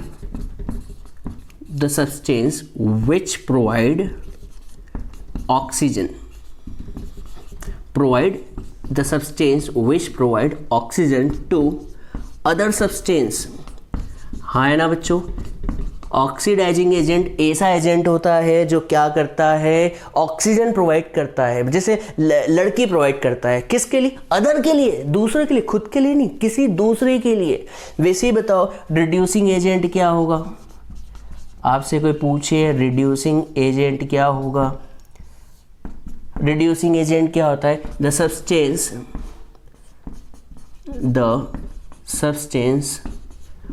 which provide hydrogen, क्या प्रोवाइड करे? Hydrogen to other substance. किसे प्रोवाइड करे बच्चों? अदर सब्सटेंस को। उसे हम कहते हैं, क्या कहते हैं? Reducing agent. तो बच्चों सीधी सी बात बोलूं, जिंक ऑक्साइड का कभी रिडक्शन हो रहा है, इसका मतलब यही होगा ऑक्सीडाइजिंग एजेंट। क्या होगा बच्चों? यही होगा ऑक्सीडाइजिंग एजेंट। मैं इसकी कहानी समझाऊंगा, ये याद करने का तरीका है। जिसका ऑक्सीडेशन हो रहा है, इसका मतलब ये क्या है? Reducing agent. ये याद करने का तरीका है बच्चों। जिसका रिडक्शन होता है वो ऑक्सीडाइजिंग एजेंट होता है, ये रट लें। जिसका रिडक्शन हो रहा है वो ऑक्सीडाइजिंग एजेंट है, और जिसका ऑक्सीडेशन हो रहा है वो रिड्यूसिंग एजेंट। ये रटने का तरीका, पर समझाने का तरीका भी क्लियर नहीं हुआ है। देखिए बच्चों, देखो अब मैं आपसे कभी कहूँ, देख कार्बन का क्या हो रहा है? ऑक्सीडेशन। कार्बन का हो रहा है ऑक्सीडेशन, मतलब देखिए अभी तो ये कार्बन अकेला है, इसको ज़रूरत किसकी है? ऑक्सीजन की। हाँ है ना? अरे यार भैया मैं कार्बन हूँ, मुझे ऑक्सीजन की ज़रूरत है, तो मुझे कभी ऑक्सीजन मिल गई, मतलब मेरा ऑक्सीडेशन हुआ। अब आपसे कोई कहे कि इसको ऑक्सीजन प्रोवाइड किसने की? तो आप कहेंगे सर जिंक ऑक्साइड ने तो करवाई होगी। हाँ है ना? अरे इस पड़ोसी ने तो करवाई होगी, मतलब जिंक ऑक्साइड ने अपनी बलिदानी दी। क्या दी बच्चों? बलिदानी दी, और बलिदानी देकर अपनी ऑक्सीजन इसको दी। इसका मतलब जिंक ऑक्साइड जो होगा, जिंक ऑक्साइड जो होगा वो एजेंट होगा। नहीं, आपको नहीं आया समझ में, मेरी बात सुनिए। देखिए यहाँ पर दो लोग की बात चल रही है, हाँ है ना, एक कार्बन है और एक जिंक ऑक्साइड है। कार्बन को ऑक्सीजन की ज़रूरत है, हाँ है ना। कार्बन को, जैसे मान लो मैं लड़का हूँ और मुझे लड़के की ज़रूरत है, हाँ है ना, मैं लड़का हूँ और मुझे ज़रूरत है लड़की की, तो एक एजेंट होगा जो मुझे क्या करेगा, लड़की प्रोवाइड करेगा। वैसे ये कार्बन को ऑक्सीजन प्रोवाइड कौन कर रहा है? इसको ऑक्सीजन की ज़रूरत है, इस ऑक्सीजन की ज़रूरत, इसका ऑक्सीडेशन होने वाला है, तो इसकी ऑक्सीजन प्रोवाइड करेगा कौन? तो ये करेगा। मतलब पड़ोस वाले को, इसको ऑक्सीजन कौन प्रोवाइड कर रहा है? ये वाला पड़ोस वाला, इसलिए जिंक ऑक्साइड क्या कहलाएगा? ऑक्सीडाइजिंग एजेंट, हाँ है ना। वैसे ही बताए। अब बच्चों बताओ, कभी जिंक ऑक्साइड से ऑक्सीजन रिमूव करवाना है, तो इसमें ऑक्सीजन रिमूव हो रही है, इसका मतलब इसमें रिडक्शन हो रहा है। अब रिडक्शन होता क्या है? Removal of oxygen. अब इसकी ऑक्सीजन रिमूव करने के लिए एजेंट चाहिए ना, तो इसकी ऑक्सीजन को रिमूव कौन कर रहा है? इसकी ऑक्सीजन को रिमूव कौन कर रहा है? ये कार्बन। तो ये कार्बन यहाँ पर क्या होगा? रिड्यूसिंग एजेंट होगा। क्यों होगा? क्योंकि ये कार्बन ही तो इसकी ऑक्सीजन को क्या करवा रहा है? रिमूव करवा रहा है। तो सीधे से आपको समझ में आ गया होगा, आप इसे रट भी सकते हैं। कार्बन में ऑक्सीजन ऐड हो रही है तो इसका ऑक्सीडेशन हो रहा है, तो यही रिड्यूसिंग एजेंट होगा, हाँ है ना। और जिंक ऑक्साइड का कभी रिडक्शन हो रहा है तो जिंक ऑक्साइड क्या होगा बच्चों? Oxidising agent. तो बच्चों आपको ऑक्सीडेशन रिडक्शन समझ में आ गया, एजेंट समझ में आ गया। अब मैं एक क्वेश्चन करवाता हूँ, देखिएगा, मैं एक क्वेश्चन करवाता हूँ और आपसे पूछूंगा कि बच्चों आप बताएं इसके अंदर एजेंट कौन है और किसका ऑक्सीडेशन हो रहा है और किसका रिडक्शन हो रहा है। तो मैं यहाँ पर आपकी एनसीईआरटी बुक के ही एग्जाम्पल लेता हूँ और ये वाला लेता हूँ, CuO प्लस H2। दूसरा एग्जाम्पल लेता हूँ, क्या ले रहा हूँ बच्चों? CuO ले लेता हूँ, CuO प्लस H2, तो यहाँ पर मिलेगा Cu प्लस H2। अब आप बताएं क्या हो रहा है, मैं धीरे से बताता हूँ। देखिए यहाँ पर CuO था, पर यहाँ जाकर क्या हो गया? Cu हो गया। मतलब यहाँ पर हुआ क्या? Removal of oxygen. माइनस का मतलब रिमूवल ऑफ ऑक्सीजन, और ऑक्सीजन का रिमूव होना इज कॉल्ड रिडक्शन, अब बच्चों बताओ, यहाँ पर हाइड्रोजन था, तो हाइड्रोजन यहाँ पर हाइड्रोजन में क्या हुआ? ऑक्सीजन ऐड हुआ, तो एडिंग ऑफ ऑक्सीजन, और adding of oxygen is called क्या होता है बच्चों? ऑक्सीडेशन। तो आपसे एग्जाम में क्या पूछा जाएगा? एग्जाम में पूछा जाएगा कौन ऑक्सीडाइज हुआ, तो आप कहेंगे बच्चों H2 क्या हुआ? ऑक्सीडाइज हुआ। देखिए ना, H2 ऑक्सीडाइज हुआ। और आपसे पूछेंगे कि कौन रिड्यूस हुआ, तो आप कहेंगे भैया CuO रिड्यूस हुआ कि नहीं हुआ। और मैंने आपको बताया था याद करने के लिए, कौन ऑक्सीडाइजिंग एजेंट होगा, कौन रिड्यूसिंग एजेंट होगा। तो जो ऑक्सीडाइज हो रहा है वो कौन सा एजेंट होगा? Reducing agent. इसकी कहानी नहीं समझ में आई तो एक लास्ट बार आपको समझा देता हूँ। और जो रिड्यूस हुआ है वही क्या होता है बच्चों? ऑक्सीडाइजिंग एजेंट होता है। एक बार वो समझाता हूँ। देखिए, इस H2 में ऑक्सीजन ऐड हो रही है, मतलब इसे ऑक्सीजन की ज़रूरत है, ऑक्सीडाइज होने के लिए ऑक्सीजन की ज़रूरत है। अब ऑक्सीजन कोई बाहर से तो आएगी नहीं इस रिएक्शन में, हाँ है ना। इस रिएक्शन में बस यही तो हो रहा है, मतलब हाइड्रोजन है, कॉपर है, ऑक्सीजन है, इसके अलावा तो कोई है नहीं। आयरन तो है ही नहीं, सल्फर तो है नहीं, कार्बन डाइऑक्साइड तो है नहीं, ऑक्सीजन कहीं से अलग से तो है ही नहीं। अब देखिए यहाँ पर इसे ऑक्सीजन की ज़रूरत है, तो ऑक्सीजन देगा कौन? इसका पड़ोसी। मतलब इसका ऑक्सीडेशन हो रहा है तो इसे ऑक्सीजन प्रोवाइड कर कौन रहा है? पड़ोसी। मतलब CuO जो होगा वो ऑक्सीडाइजिंग एजेंट होगा, मतलब ऐसा एजेंट जो ऑक्सीजन प्रोवाइड कर रहा है, हाँ है ना। इसका मतलब ये ऑक्सीडाइजिंग एजेंट होगा तो ये रिड्यूसिंग एजेंट होगा। क्यों सर? देखिए, इसका ऑक्सीजन को रिमूव करवाना है, ऑक्सीजन को रिमूव करवाना है, इस कॉल्ड रिडक्शन। अब ऑक्सीजन को रिमूव करवा कौन रहा होगा? पड़ोसी, इसके अलावा तो कोई है नहीं। और ये पड़ोसी कौन होगा बच्चों? ऑक्सीजन को रिमूव करवाने वाला, बोले तो रिड्यूसिंग एजेंट। तो हाइड्रोजन जो है यहाँ पर क्या होगा? रिड्यूसिंग एजेंट होगा। तो दूसरा एग्जाम्पल भी समझ में आ गया। अब मैं तीसरा एग्जाम्पल लूँगा, तीसरा एग्जाम्पल भी मैं बुक का लेना चाहूँगा। देखिएगा, MnO2 प्लस 4HCl, MnO2, ये मैं ऑलरेडी बैलेंस रिएक्शन लिखवा देता हूँ, और यहाँ पर बनेगा MnCl2 plus twice H2O plus Cl2। अब आपसे एग्जाम में पूछा जाएगा कौन ऑक्सीडाइज्ड हुआ है, कौन रिड्यूस हुआ है, तो देखिएगा बच्चों। अब आपसे कोई बोले क्या हो रहा है, देखिए यहाँ पर मैग्नीज के साथ ऑक्सीजन था, पर जैसे ही आप आगे गए तो मैग्नीज के साथ ऑक्सीजन खत्म हो गई। इसका मतलब ऑक्सीजन क्या हुई, रिमूव हुई, और removal of oxygen is called reduction. अभी मैंने बताया था ऑक्सीजन रिमूव हो गई।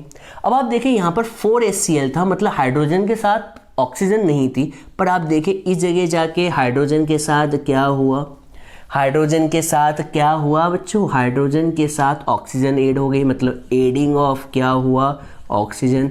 और adding of oxygen is called oxidation. क्या दोनों रिएक्शन एक साथ हुई है? तो आपसे कोई पूछेगा कि भैया कौन रिड्यूस हुआ, तो रिड्यूस कौन हुआ, MnO2। आपसे पूछेंगे कि ऑक्सीडाइज्ड कौन हुआ, तो आप कहेंगे HCl ऑक्सीडाइज हुआ। और मैंने कहा था क्या कहा था कि जो रिड्यूस होता है वही क्या होता है, ऑक्सीडाइजिंग एजेंट, और जो ऑक्सीडाइज हुआ है वो क्या होगा, रिड्यूसिंग एजेंट। ठीक है बच्चों, आपको ये तीनों एग्जाम्पल समझ में आए होंगे और हमने सारी रिएक्शंस के टाइप्स क्या कर लिए, कंप्लीट कर लिए। तो बच्चों आज हमने इस पूरे लेक्चर्स को कंप्लीट कर लिया। अब सिर्फ 2 टॉपिक बचे हुए हैं, एक कोरोजन है और एक है रेंसिडिटी, जिसे मैं अगले लेक्चर में कंप्लीट करूंगा क्योंकि ये लेक्चर बहुत बड़ा हो चुका है। तो बच्चों अगले लेक्चर में इसे कंप्लीट करूंगा। आपको ये लेक्चर कैसा लगा, 1 शॉट वाला? 1 शॉट का मतलब पूरा के पूरा लेक्चर जो है, पूरा के पूरा चैप्टर मैंने एक ही वीडियो में बनाने की कोशिश की है। तो आपको ये वीडियो पसंद आई होगी, अपने दोस्तों को ज़रूर शेयर करें पसंद आई हो तो, और वीडियो को लाइक करना ना भूले, चैनल को सब्सक्राइब बिल्कुल ना करना भूले। कभी आप चैनल पे नए हो तो चैनल को सब्सक्राइब कर ले, बेल आइकन को दबा दें, क्योंकि जब जब वीडियो आएगी आपको नोटिफिकेशन मिलता रहेगा। तो बच्चों आपको ये वीडियो कैसी लगी कमेंट बॉक्स में ज़रूर लिखिए। ऐसी और नई वीडियो के लिए आप कमेंट बॉक्स में लिखिए सर हमें अब नया चैप्टर ये पढ़ना है। कभी आपने ये लिखा तो मैं आपको गारंटी से बोल दूं कि मैं आपको वही चैप्टर पढ़ाऊंगा।